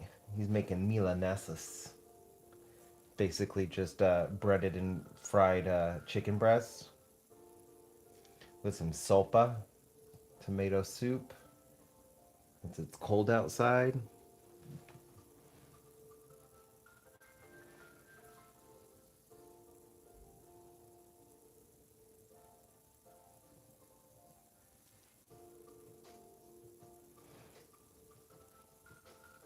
I've got the chicken all out and ready for him.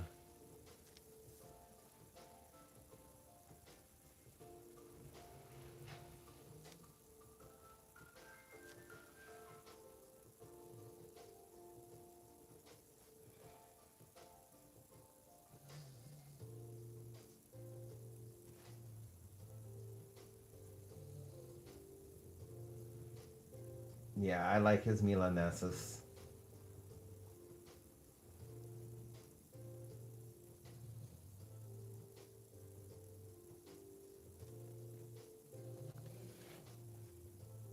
My favorite is turning it into a torta.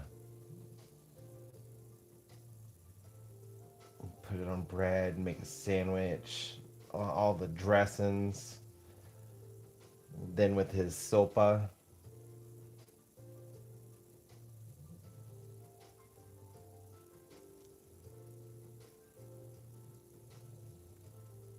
It's like a perfect winter dinner.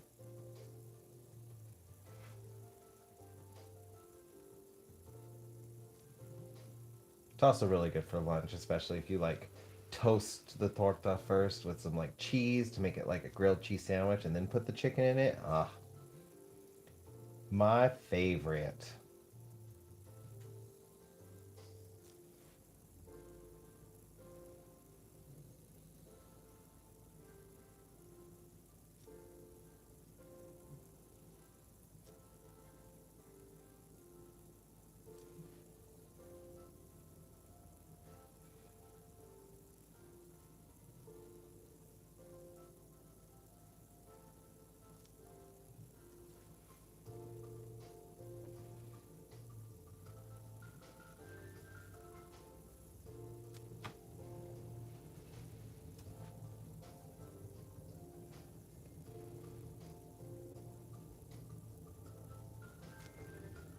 You know, if Eric ever decided he wanted to do some YouTubes as well, although he doesn't like being on camera that much. I mean, he could just do his hands. Some like a channel I think would be really good for him. Like he would enjoy making would be one like just making recipes, switching it between like making food and recipes he knows versus trying something new. Like this last Christmas was the first time Eric has ever baked cookies. The entire time we've been together, I've always been the one to bake cookies, but I also love baking. But this year, he baked cookies. I was making oatmeal cookies and walking him through making chocolate chip cookies. But letting him do it all by himself, he had a lot of fun with it. And his cookies came out pretty good for his first time ever making cookies. I was very proud of him.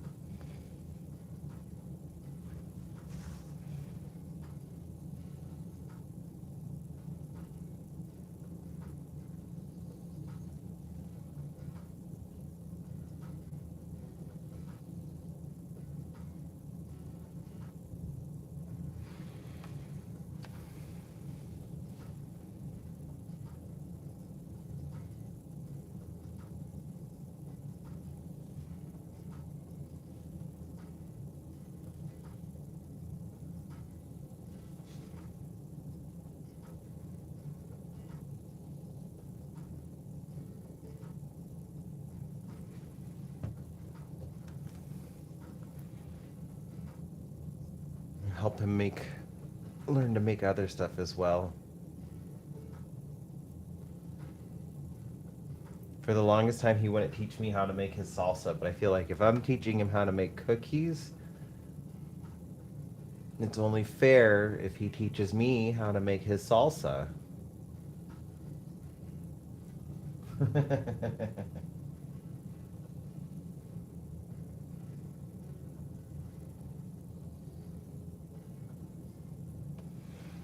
Maybe I could talk him into it. I think he would have fun with that. He doesn't even have to do anything like on a schedule at first. Just trying it out, like his tacos. If he made a video teaching how to make his tacos. And then every once in a while, he likes making new stuff like, he learned how to make like a General Tso's chicken.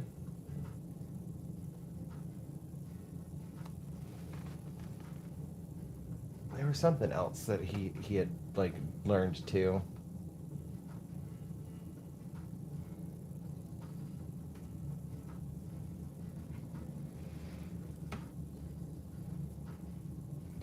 Maybe help teach him how to like, where maybe like how I don't really show my face. Like I have no problems getting on camera, but just because of painting and everything, it's always my hands. Helping him learn like a setup to set up the camera so maybe he doesn't ever need to show his face. He could just show his hands and do cooking and baking. And then I can make appearances on his channel.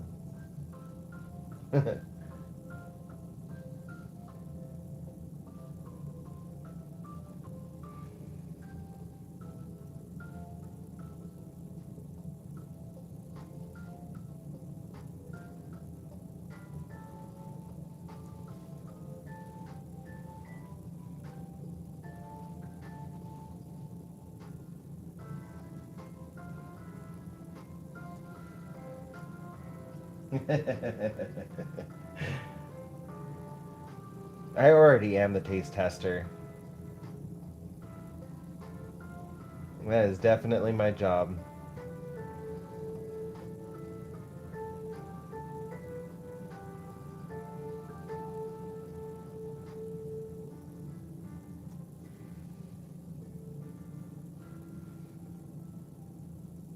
But I do appreciate his food a lot.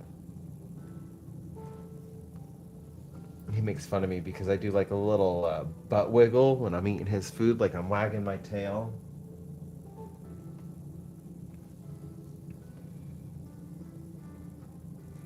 Especially like when whatever he's cooked is hitting all the right spots on my tongue.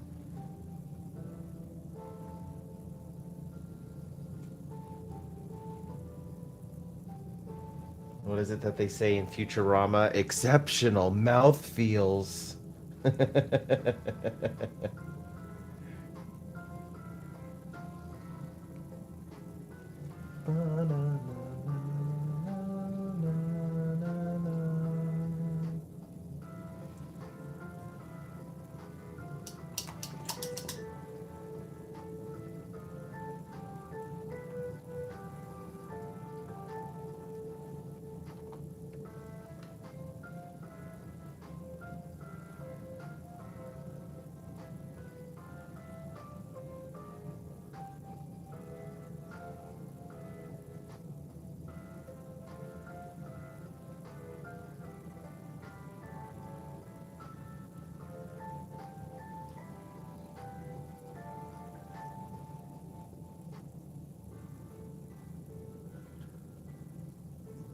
Were you having issues with YouTube yesterday too?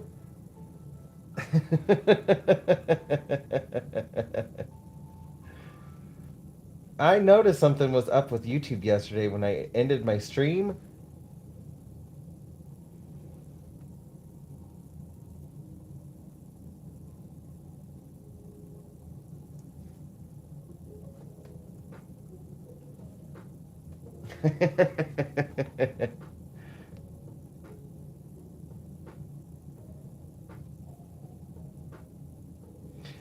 Yeah, because now I need to remember to do it today because yesterday when I finished, I was trying to share the music that I listened to, and like the whole site was down. I was like, oh, okay.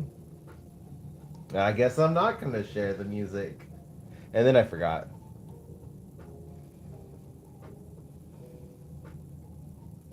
I will work on that. I will make sure today when I log off, I don't break the website.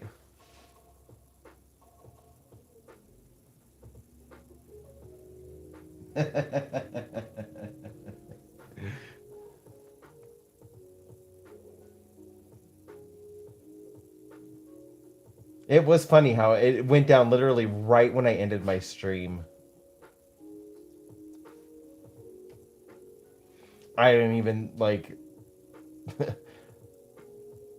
think anything of me breaking it. And then like I went outside and I started shoveling snow to clear out the driveway, so I totally like forgot that the site went down. Because when I when I finished, it was back up.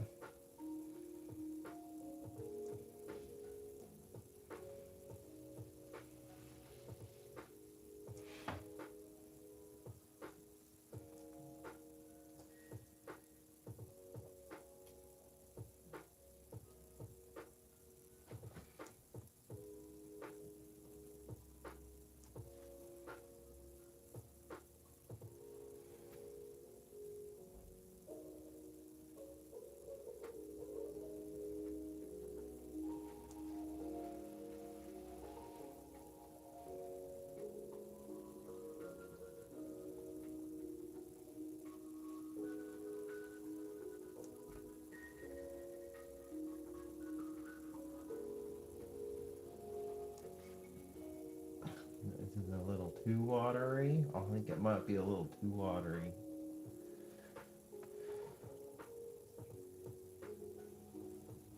I'm thinking about it. Like that's why I didn't get anything done yesterday that I was supposed to do right when I stream ended. I was supposed to set up today's stream.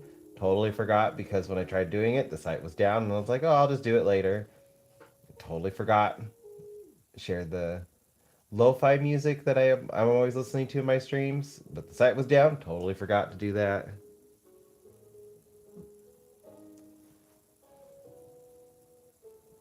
I'll make sure that I don't break it when I sign off this time.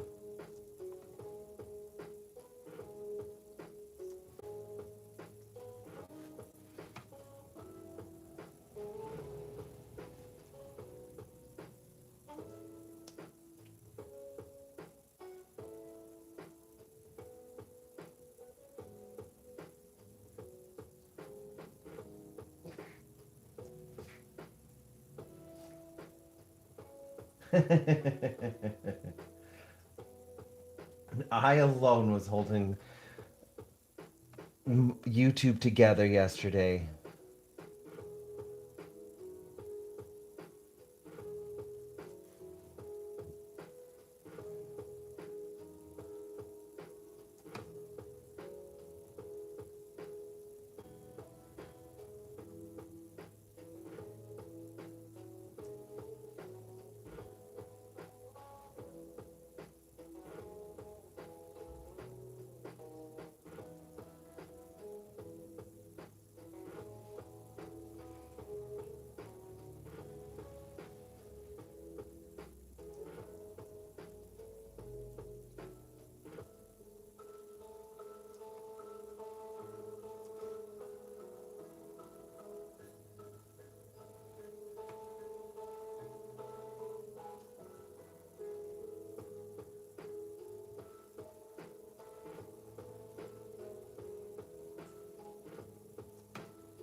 Okay, Ella, enjoy dinner.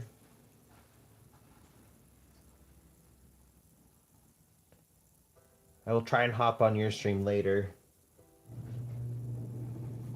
Oh, FYI, doggies might get loud.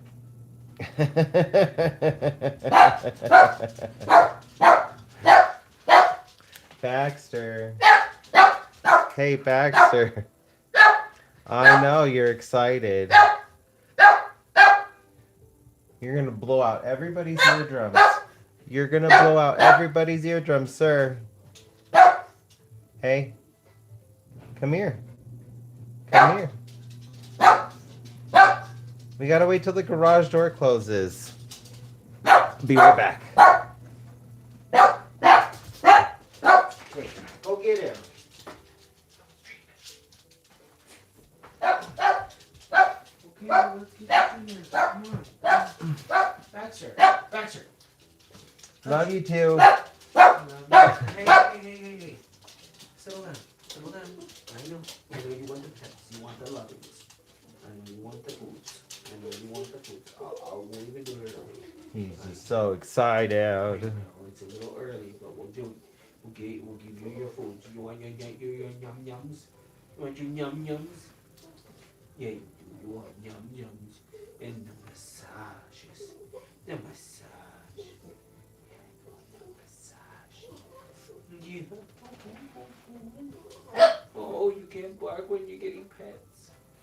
No, you can't. Because you're getting all the pets that you deserve. You get all the pets. Hey, quiet. Baxter. Hey. Baxter. Sir. Baxter. Baxter.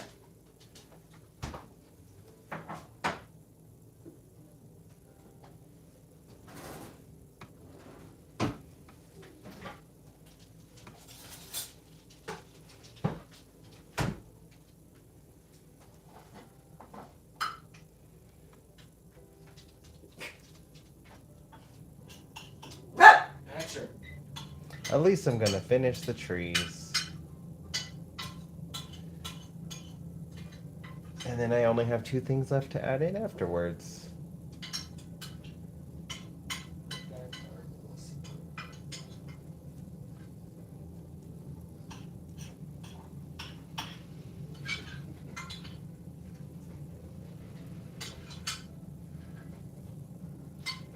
We have to make more dog food tonight.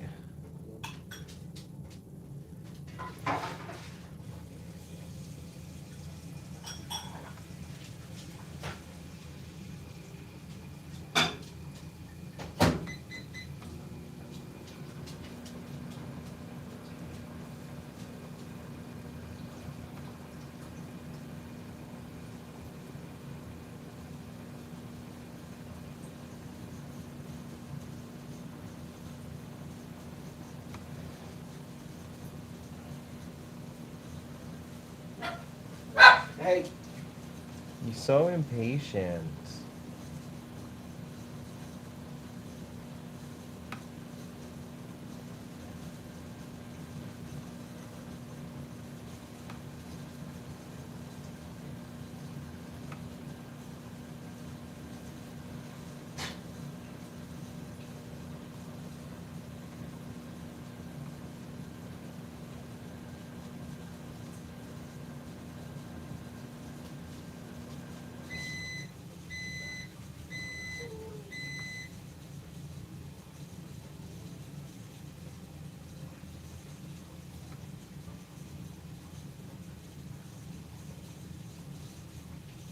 Sir. I'm trying to do 3 things at once.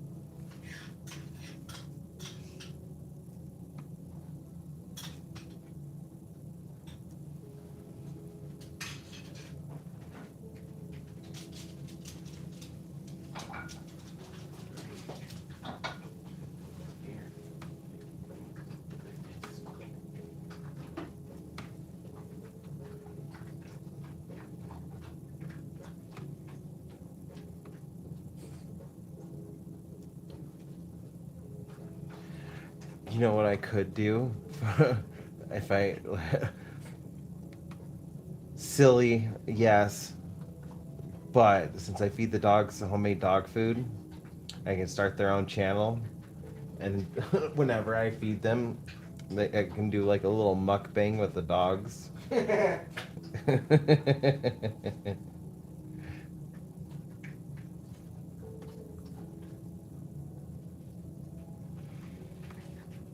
I feel like people would watch that too, which is weird but funny.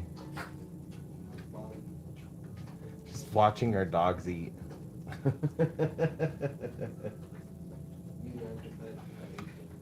this, I know it's so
Actually, I think I'll do one more piece to this when I finish this tree. I want to outline the rocks.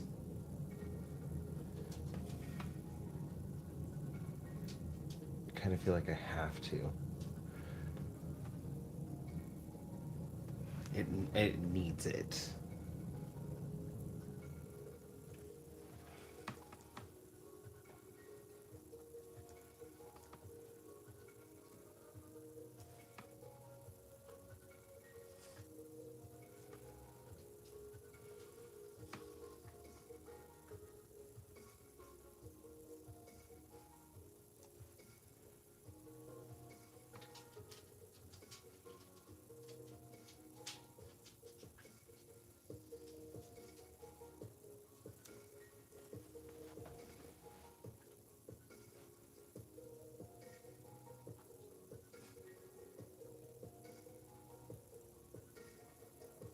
Okay, Illustrated.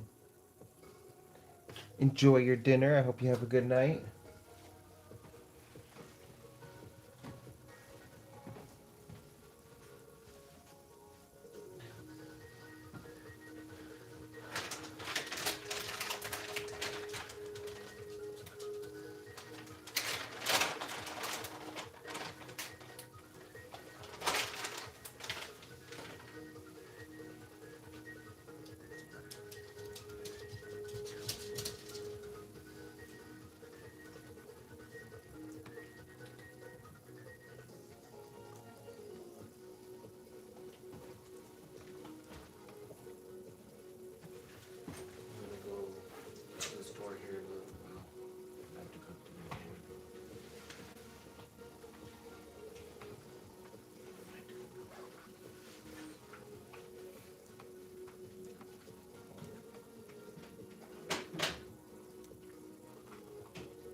Let's see if I can clean up this little spot right there.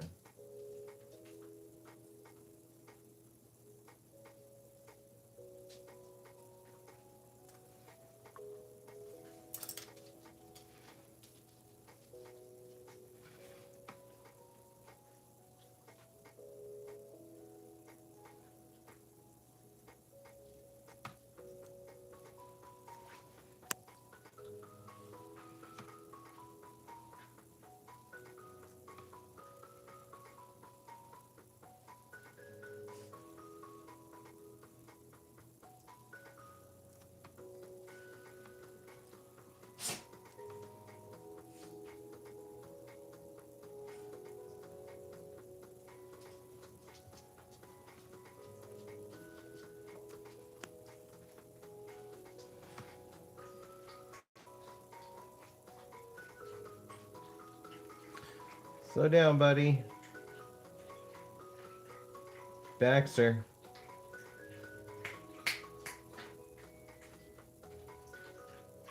Baxter. Buddy, slow down. Yeah, you're gonna choke. We don't need you choking, sir.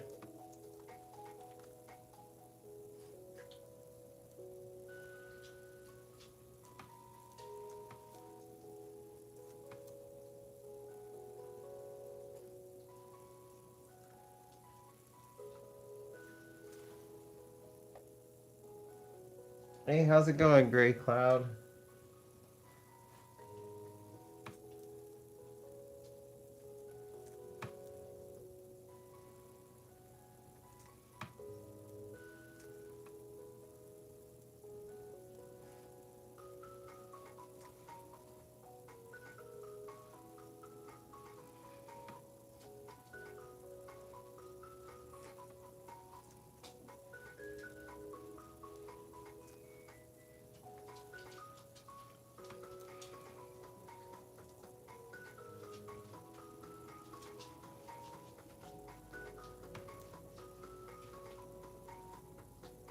I am coming up on the end of this session, but I'm going to be on for a little bit while longer while I finish up some of this detail work.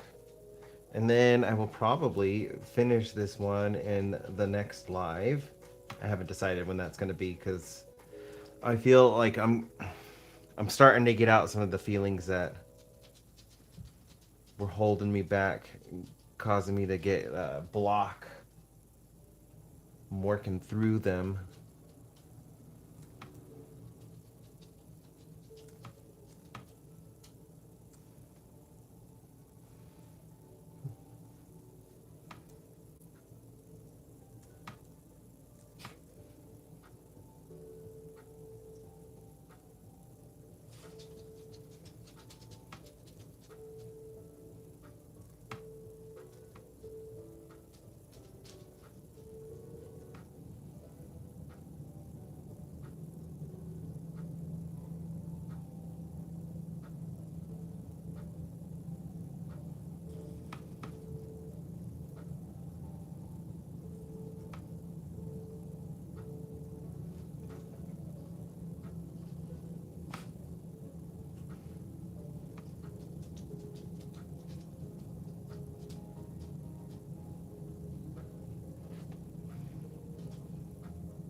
Definitely more paint than I was expecting, but oh well.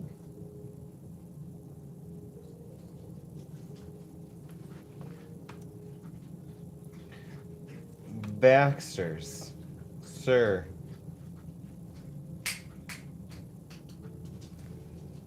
Just slow down.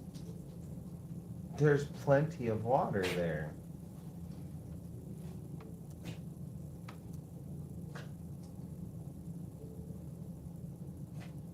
Don't need to make yourself sick.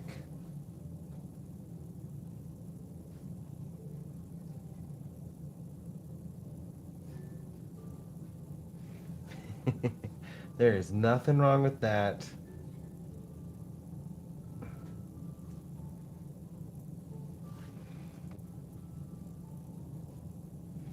We have to take some time to do something to spark some joy and make us happy.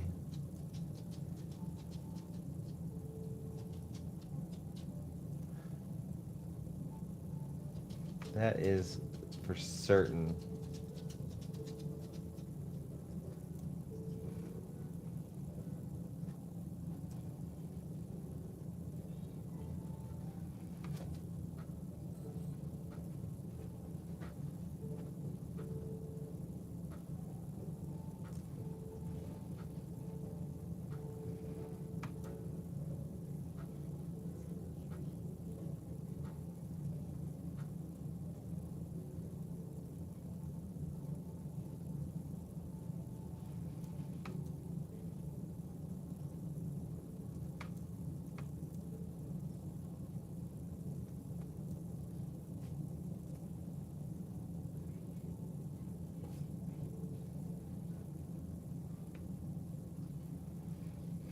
What games were you playing?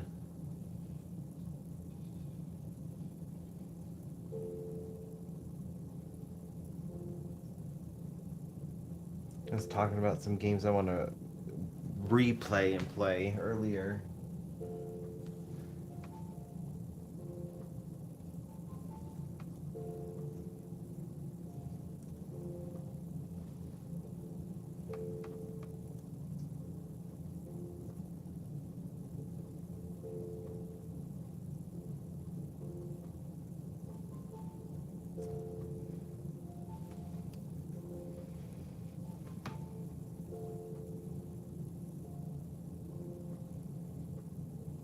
Part right here is just looking a little funky to me.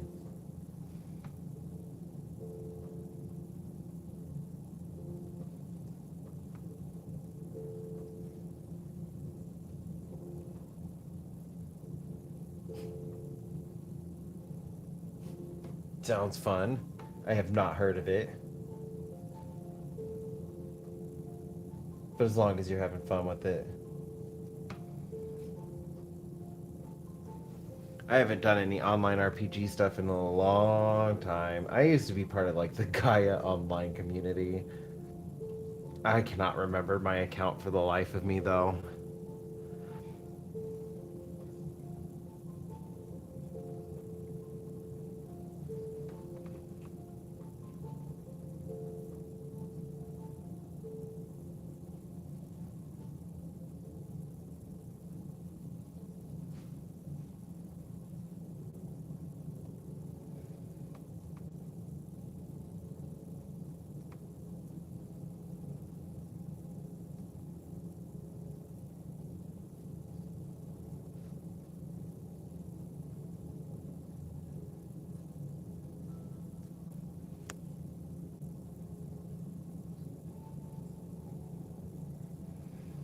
And there's nothing wrong with it being kind of niche.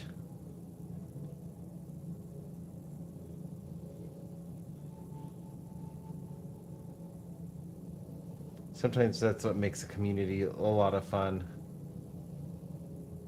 When you're in the really niche stuff. I feel like it makes it harder for trolls to find it.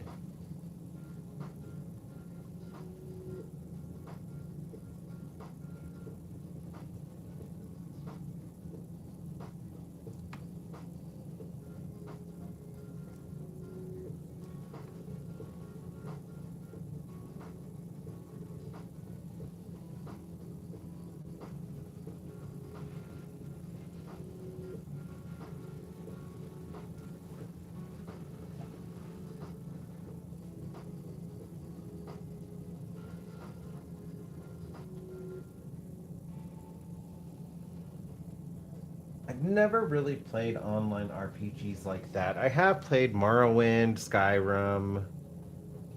Those are like two of my big ones. EverQuest was another one when it first came out. I was kind of playing that one was online.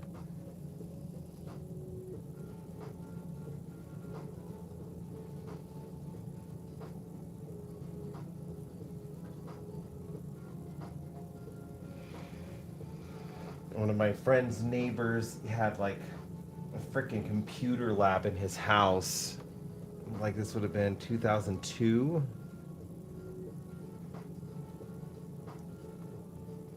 Playing EverQuest.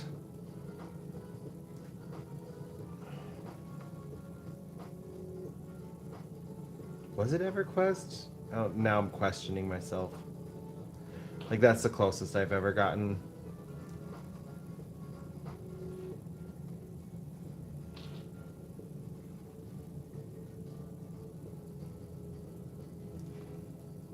I always felt a lot of pressure playing online ones like that. And I felt like if I didn't know the game well enough, I was letting everybody down.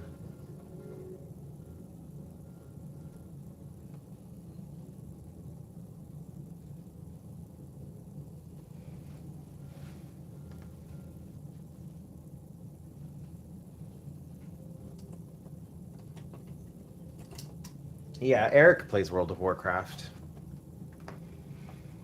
I'll watch him every once in a while, but I don't really play it. He has been playing it for a really long time. He's got some old characters.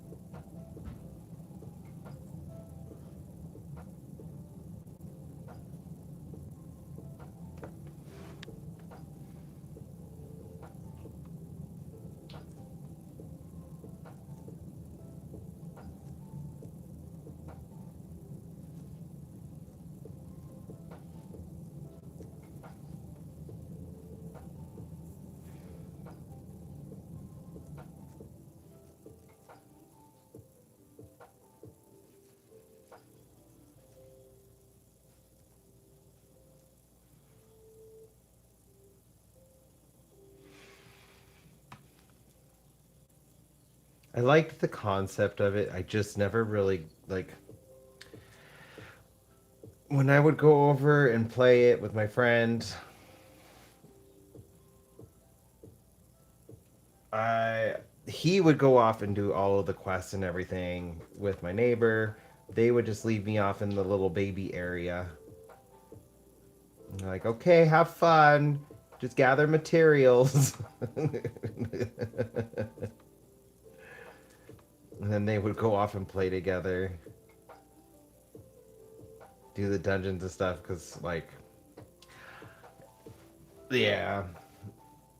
I was always, like, worried I was going to let everybody else down. I like doing that kind of stuff by myself.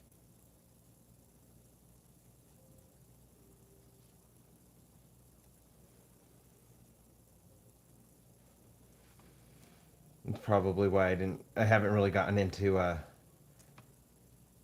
World of Warcraft with Eric.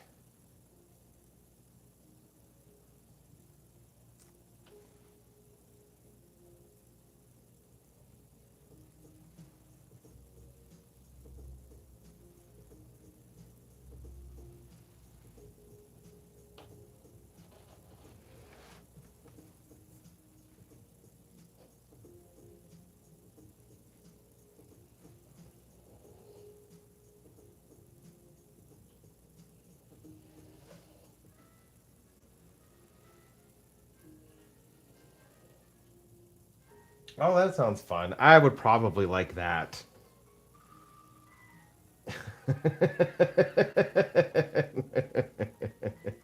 I would probably like that so much more. I was growing up, I was definitely playing my sister's Barbie game on the computer because I enjoyed dressing up Barbie and designing her house.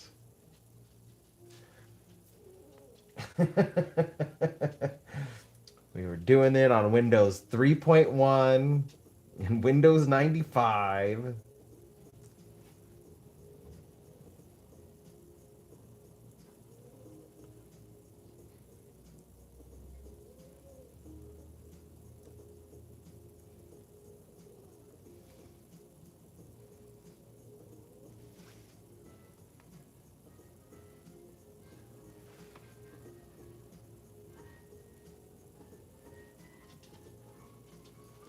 play this game where you can like do Barbie's makeup and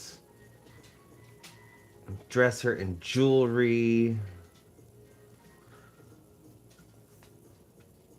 her clothes.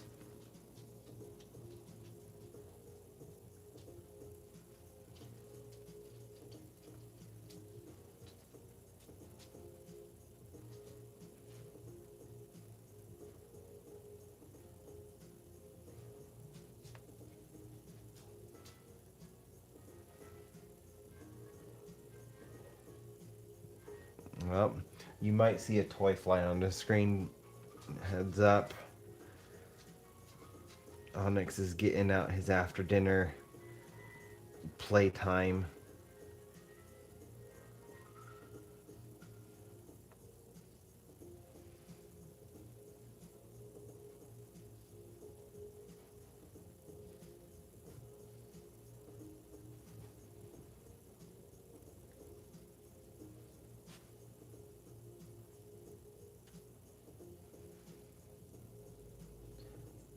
Fashion plates. Why does that sound familiar?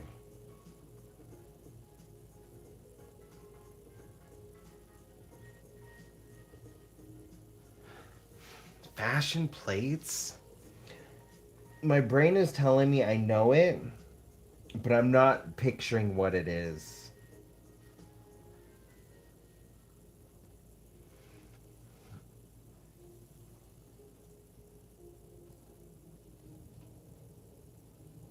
Oh, I am racking my brain on that one.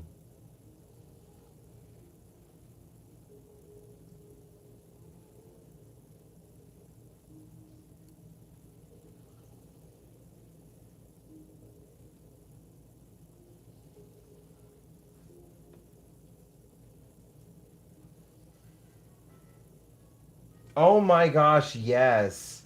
Oh, wow. Yep, now I'm seeing it. Yes. Yes, I did. Oh my goodness, that was a long time ago. I had flowers. Well, I didn't have them. They weren't mine, but I used them. They were flowers, and then I had dresses. And I loved doing the dresses. And like I think the set that we had, like you were like, if you still had the original paper that came with it, you can run your crown over it to do the fashion plate, and then you can punch out the dresses so that you could do like paper dolls.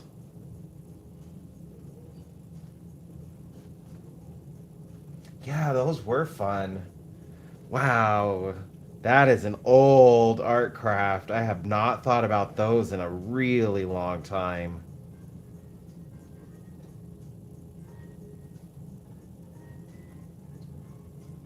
There was another one I had. I had the dresses, and it was just dresses. Like, I think I had four plates. They weren't mine. I was using them, but there were four plates that we had that were dresses, and then a bunch of different flowers. What was the last one?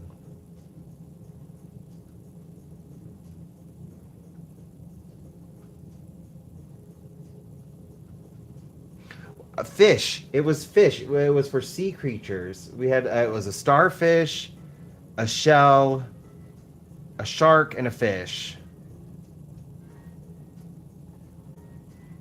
I was born in '86. I think they were hand me downs. Um, there were a lot of hand me downs in my childhood that I remember. Like we had the little wooden guys. They had strange faces and they had like little pointy heads, and their arms were down and their legs were down, but they were made of wood, and it was a whole bunch of them. And I think they were like orange, blue, red, and you could kind of stack them on top of each other. I think that was the gist of it. I don't really remember, but we had those, and I know those were from the 70s.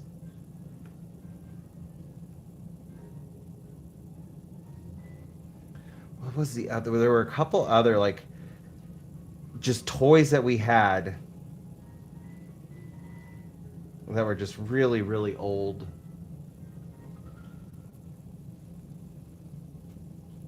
because they're hand-me-downs, but I loved playing with them.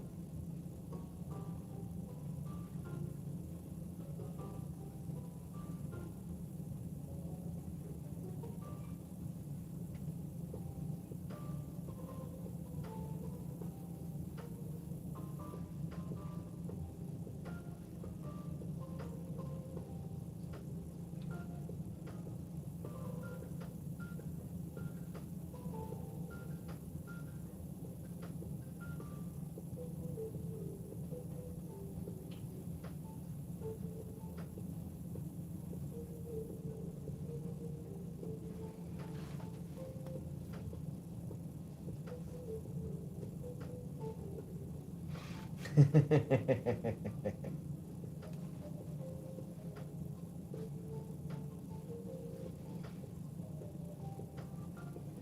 got to get out the nighttime zoomies.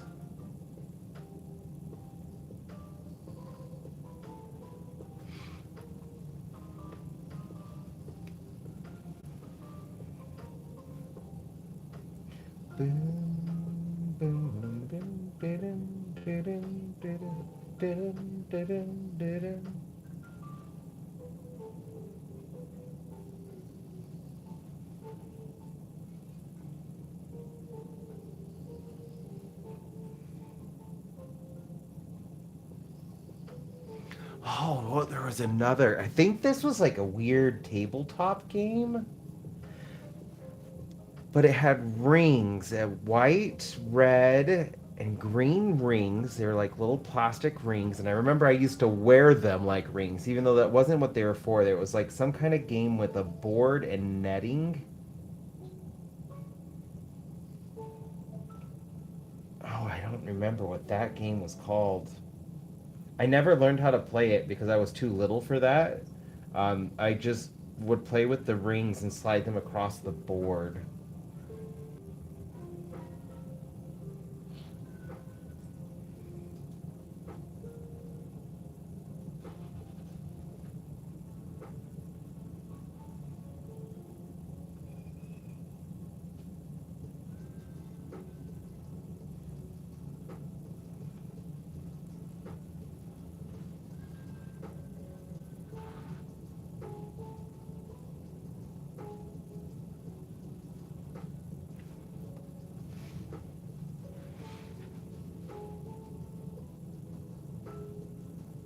I will have to look it up, try and figure it out.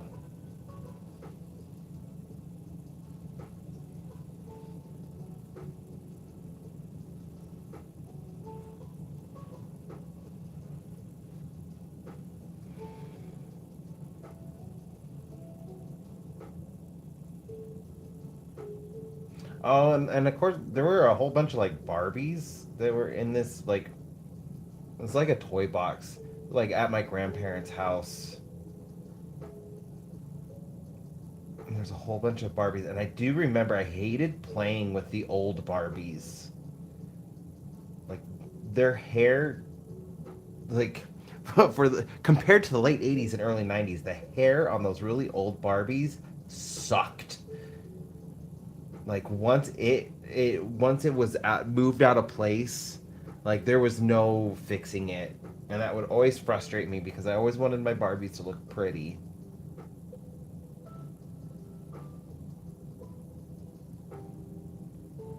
And I couldn't fix the hair on the old ones. I tried like washing it, and then I got in trouble for that because like I was wasting shampoo on Barbie hair. Because I was little, and I was just like, oh well, I'll just wash the hair. But I do remember like distinctly that the hair on the older Barbies sucked. I hated it.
I want to get that started. I need to get the thing in the sky. I'm seeing it out of my head. It's there. I want to get it out. Because I don't see as clear of an image of it. Like I do this bug. So like I can come back and I can get that bug done. But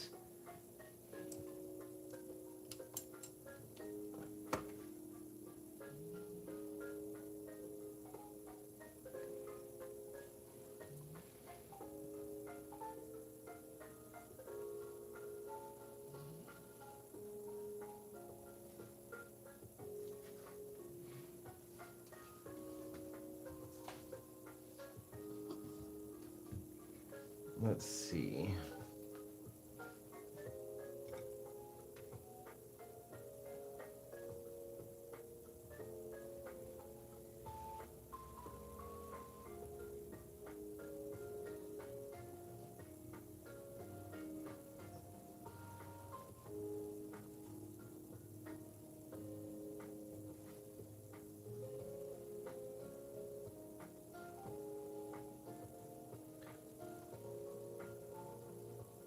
So this emotion I have established as acquiescence. I just learned what acquiescence is between last night and today, trying to explore what feelings I'm feeling.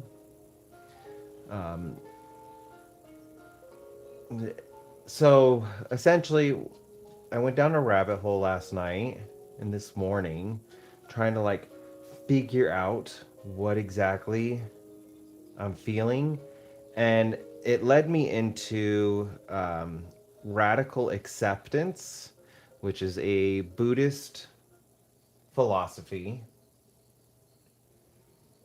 and it's about just accepting everything as it is, all of the good, all of the bad, all the suffering in the world, all the pain, with all of the beauty and all the blessings and everything. You just accept it all for what it is. You don't fight it, you don't resist it.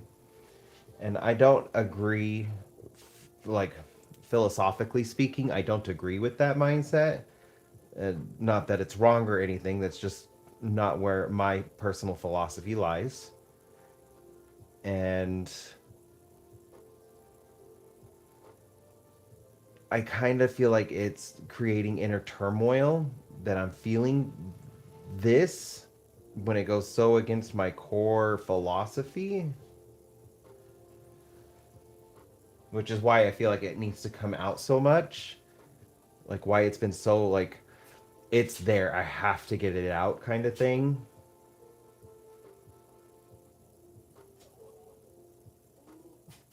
Because it is conflicting with my core.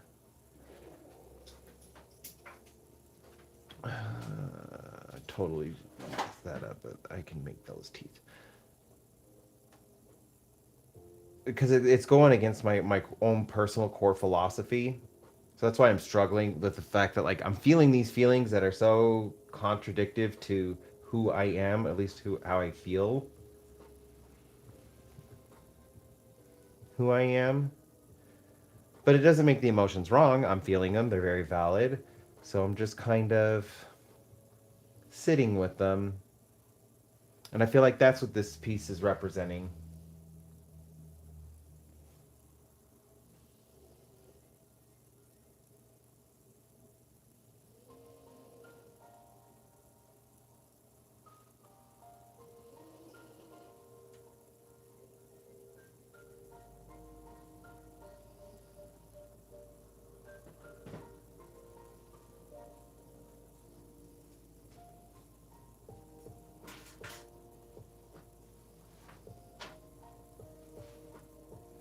And that's why I work through these, because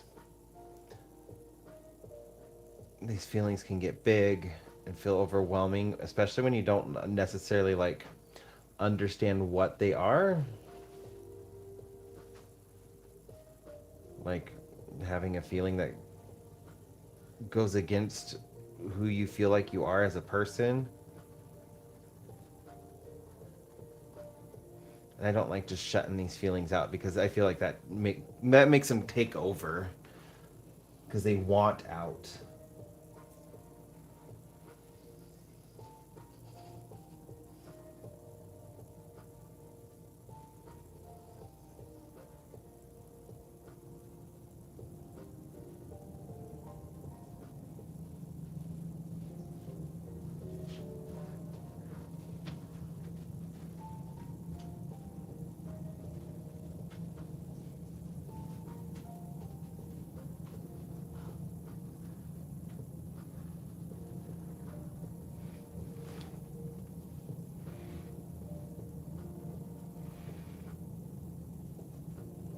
Okay, even if I don't finish this tonight, I'm glad I started on the subjects finally. And it's going to make me want to change some of these. Oh well.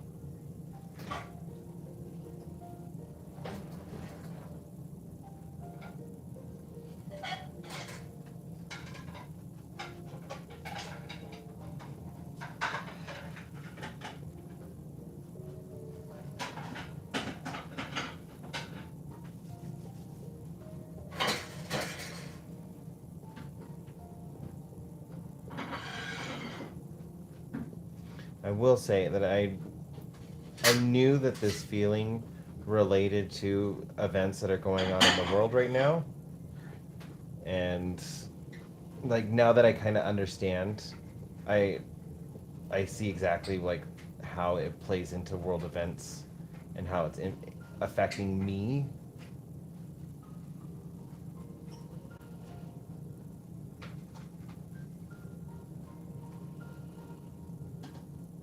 Like feeling like being against what's going on right now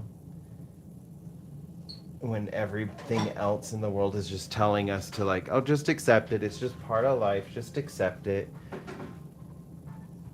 Do you take cruel things just happen in life? We just have to accept it. And I'm like, no, I can't. I get cruel things happen when it comes to like, natural disasters and that kind of stuff. Yeah, like I understand that. But man-made stuff that's like going on regarding some of the leaders in the U.S., absolutely not. We don't have to just accept that.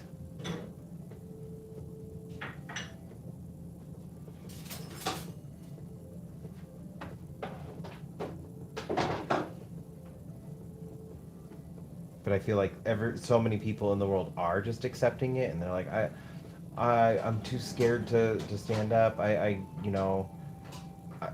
don't like that kind of stuff. But I can't do anything about it, and so it's just this like accepting of what's happening.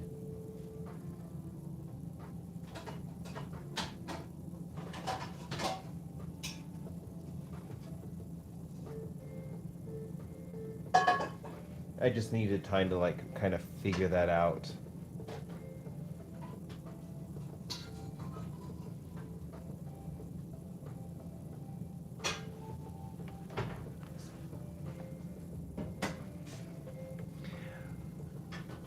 I am glad I went with orange. This definitely needed more orange.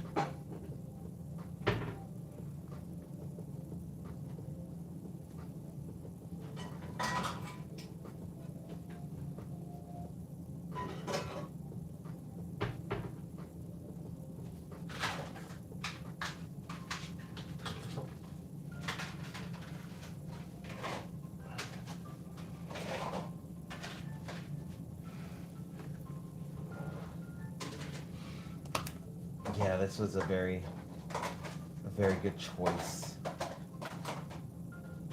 It pops against like this icy blue, just like you got that bright orange and the icy blues all around.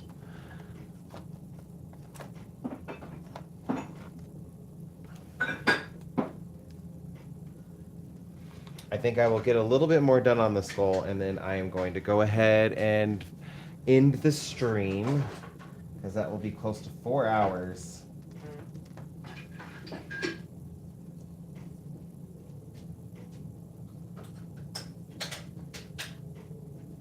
As much as I would love to just go on and on and on, 4 hours is quite a long stream.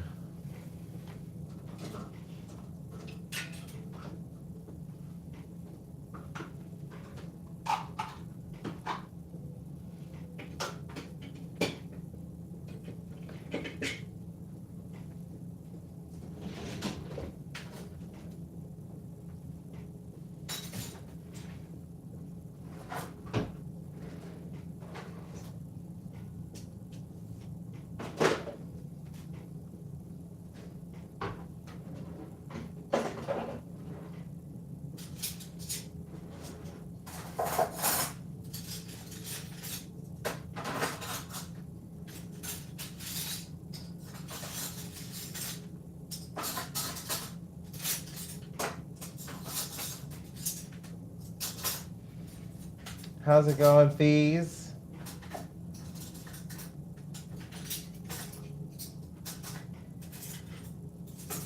I will only have... I'm confident now, once I finish tonight's stream, I'm only going to have one more stream with this painting and it will be done. Like, this one really came out pretty freaking quick. It wanted out.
And see, like, the first day I thought I was going to end up putting a bird here. Yesterday, I think I was talking about it too. And I was like, I want something right there. I might put a bird here. I was thinking a bird, and definitely went a different direction than a bird.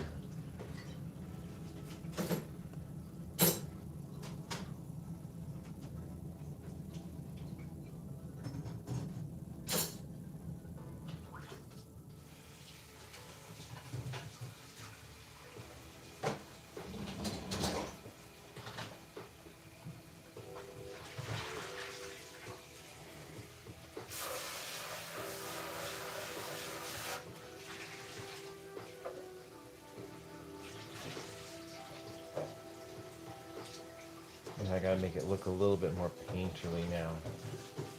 Create some blends.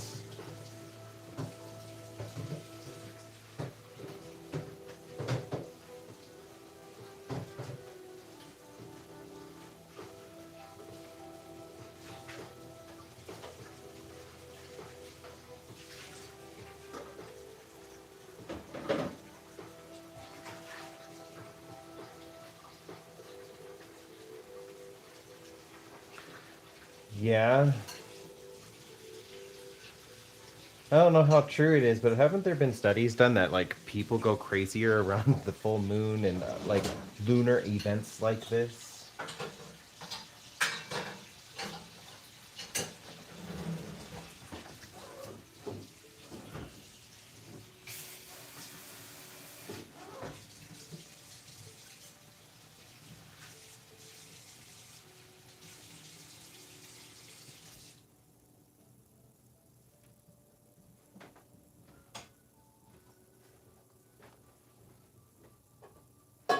I want it to be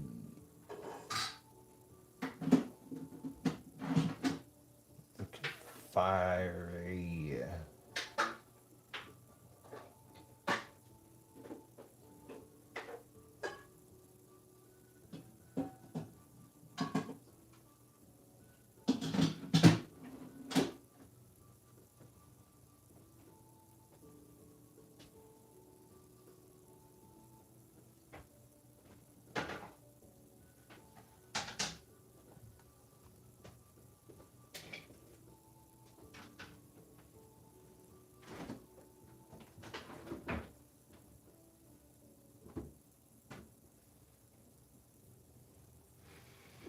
I feel like I'm doing that with these paintings.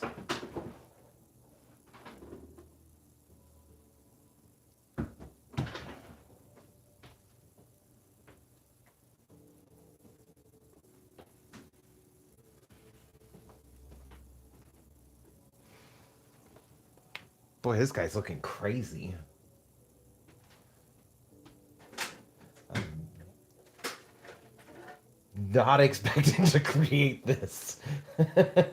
I don't know. I'm not normally live when I do these kinds of things. I normally like take a step back and I'm like, whoa, why is this guy coming out?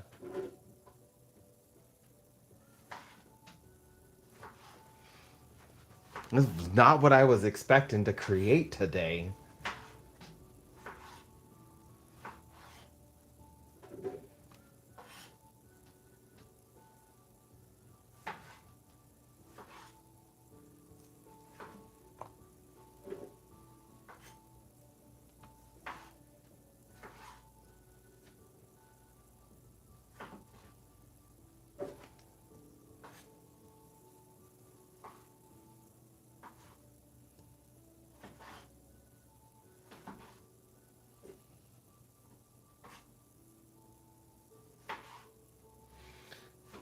Oh, I'm glad you are getting tested. We'll test it again. I need to go get like retested on some of that stuff too, because I was last tested in the 90s and some other like late 90s, early 2000s. And like one of the diagnoses isn't really a diagnosis anymore. And yes, you are absolutely right, lady. Sometimes the art just takes over.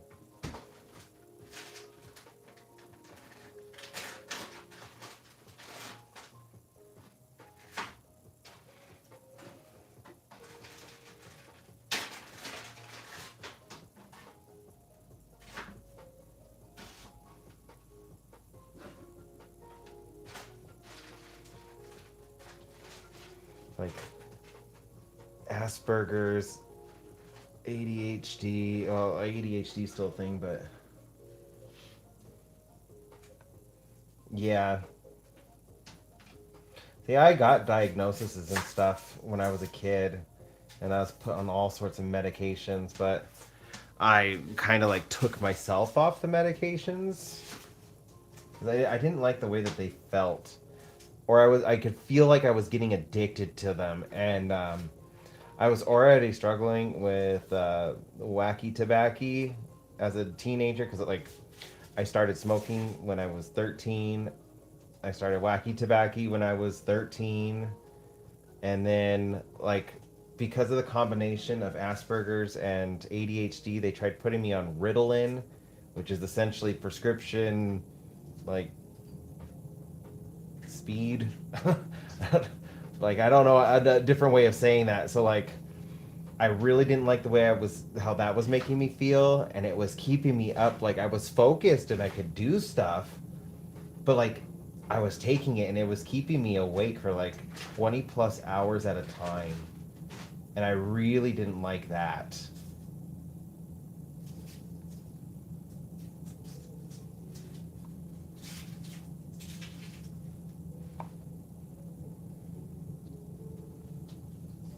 Yeah, it wasn't making me fall asleep. It was definitely keeping me awake.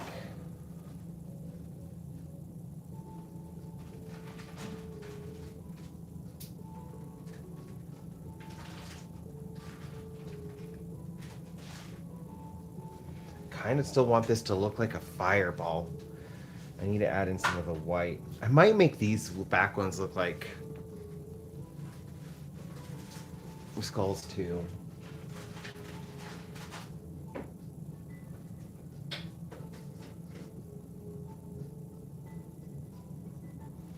Yes. Oh, I actually did research. So like when I was trying to like figure myself out and different things like that, I tried researching like what would be the evolutionary advantage to ADHD, and it absolutely has an evolutionary advantage. We just don't have a society in which it's an advantage anymore. Way back, like when we were still hunter gatherers, people with ADHD would have been able to notice things out of the ordinary before others would. So like pattern recognition is a big thing with people with ADHD. So like you become very familiar with the patterns of your landscape, and when something looks out of place, you're the first person to catch it. And that absolutely would have been vital to ancient humans to know when danger's around, like because you had to watch out for bears, you had to watch out for like lions, big cats, because we were still prey back then. And so like it totally made sense why it would have been an evolutionary advantage to early people. It's just we no longer view it as important in modern society, which is very unfortunate because it's still like people can't help it. It developed within us for a reason.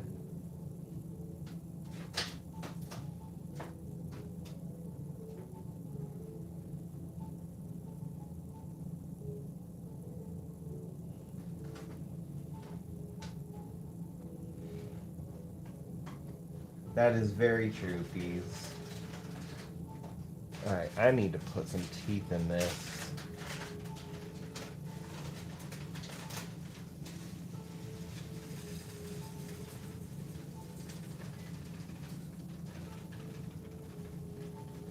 Yeah, I actually like after doing some research and like trying to figure out why would it be a thing, I kind of like I've grown more to accept it. Same thing with being gay.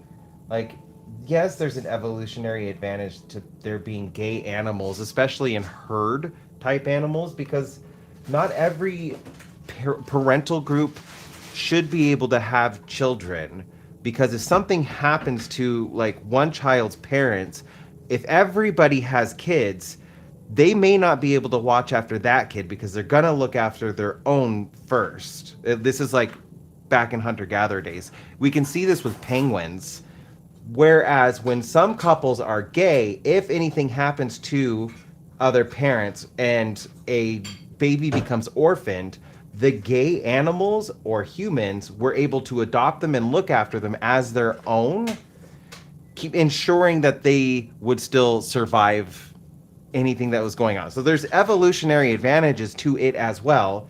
It's just today's society has, for some reason, made it a problem. So like doing research into like looking at like why why would it be beneficial has helped a lot with kind of just learning to accept who and what I am, because I it's there for a reason. Now that I understand like oh there was a purpose for it, society has just decided that they no longer want that purpose for whatever reason.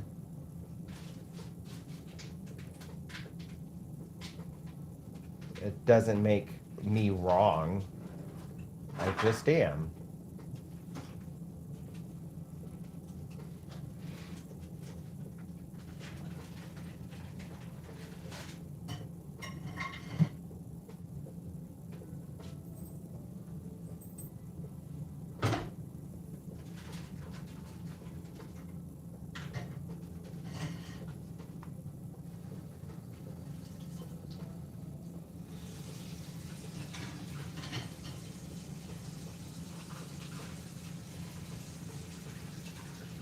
Yep.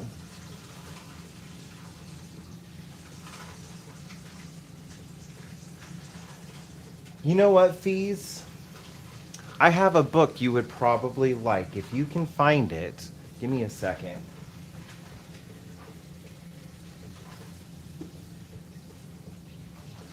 I want to reread this, but The Origins of Creativity, Edward Wilson. I am pretty sure you would like this book. It kind of goes over how creativity evolved in our species and what the advantages of it evolving in our species would be. This has been a really, like, I love this book, The Origins of Creativity. I need to finish, like, this is the third time I'm reading it. It covers a lot of the stuff that you're talking about, and I think you would really like this. This is a good book. The Origins of Creativity. I am pretty sure if you have a library card, you should be able to check it out digitally for free. You might even be able to find an audio version of it if you prefer audiobooks, but it's a good book. I highly recommend it.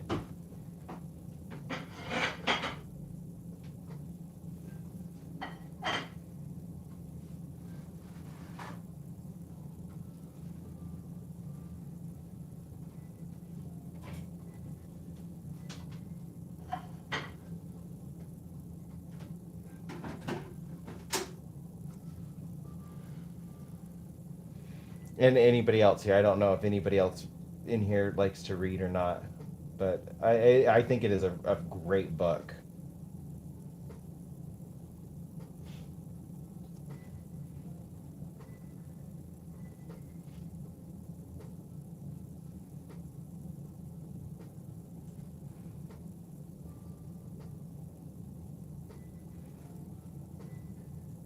I have a very logical brain. I try to make sense of everything, even though like not everything is possible to like make sense of. So books like that really help me out, just kind of like learning to accept just things the way they are. Some things, because I know not everything needs to be that way.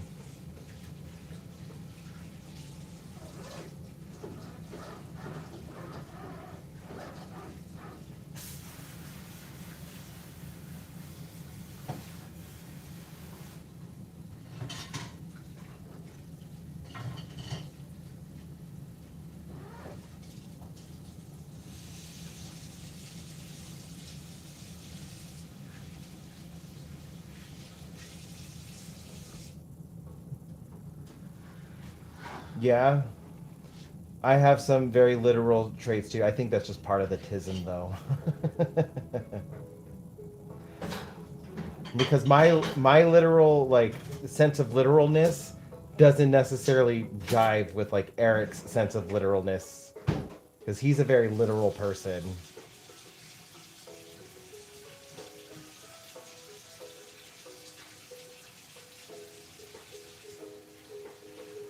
Eric sees things in black and white as well. I have to pull him out of that sometimes. Like, not everything is black and white.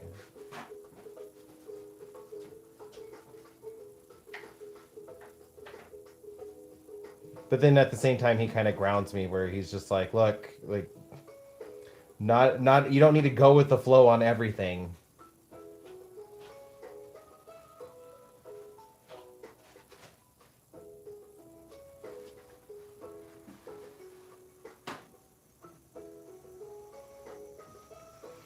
I feel like that is one of the best ways to live your life.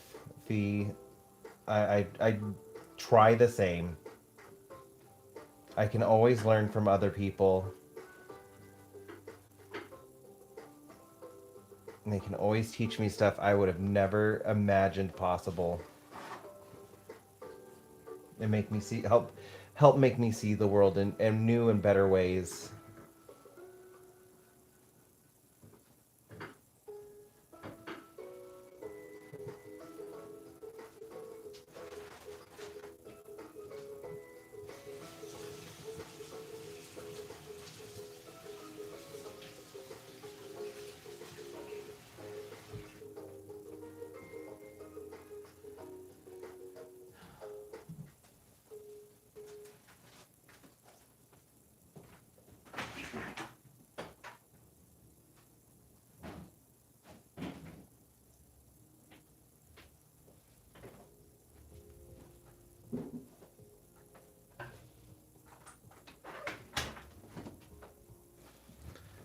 That's kind of beautiful, Fees. That'd make a good quote for a tattoo.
Okay, I'm about done with this goal for now, and I'm gonna go ahead and end the live because I am now at 4 hours. This is a long live, but I am really happy with how far I got on this. I will definitely be finishing this in the next live. It took a weird direction, but I'm loving this.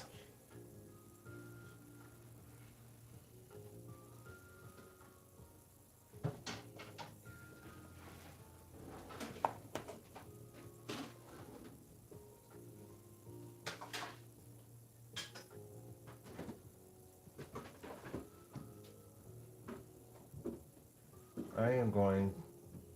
Okay. I will totally look it up. I just got it saved so that I could check it out when I'll probably check it out after dinner, to tell you the truth.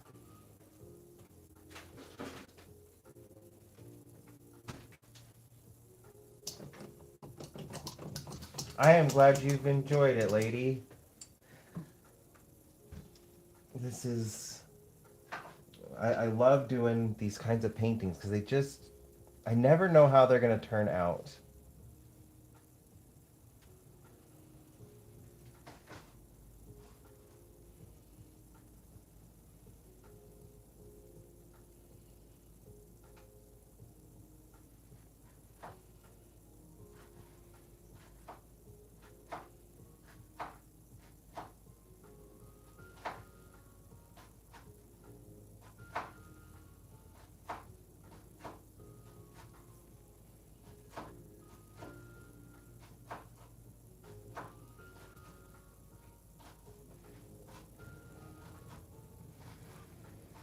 I don't know if I want pupils. Do I want pupils?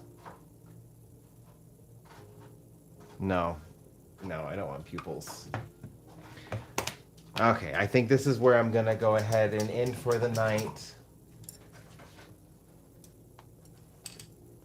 I got on a roll, and I'm going to be able to finish this. Oh, it just looks so weird. But it's capturing the feeling that I want. And I am going to, like, next week, or I might do this again. I don't know about tomorrow. I might do this again on Friday.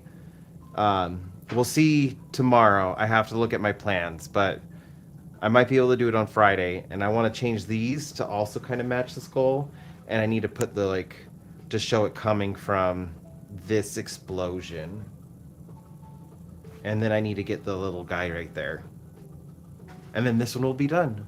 And I can get back to my regularly scheduled stuff. So yeah. I'm glad you guys are enjoying it. I hope you all have a wonderful evening, night, if it's morning, afternoon, day, whatever it may be for you. I hope you enjoy it. Please be safe out there. Don't get lost. Don't get stolen.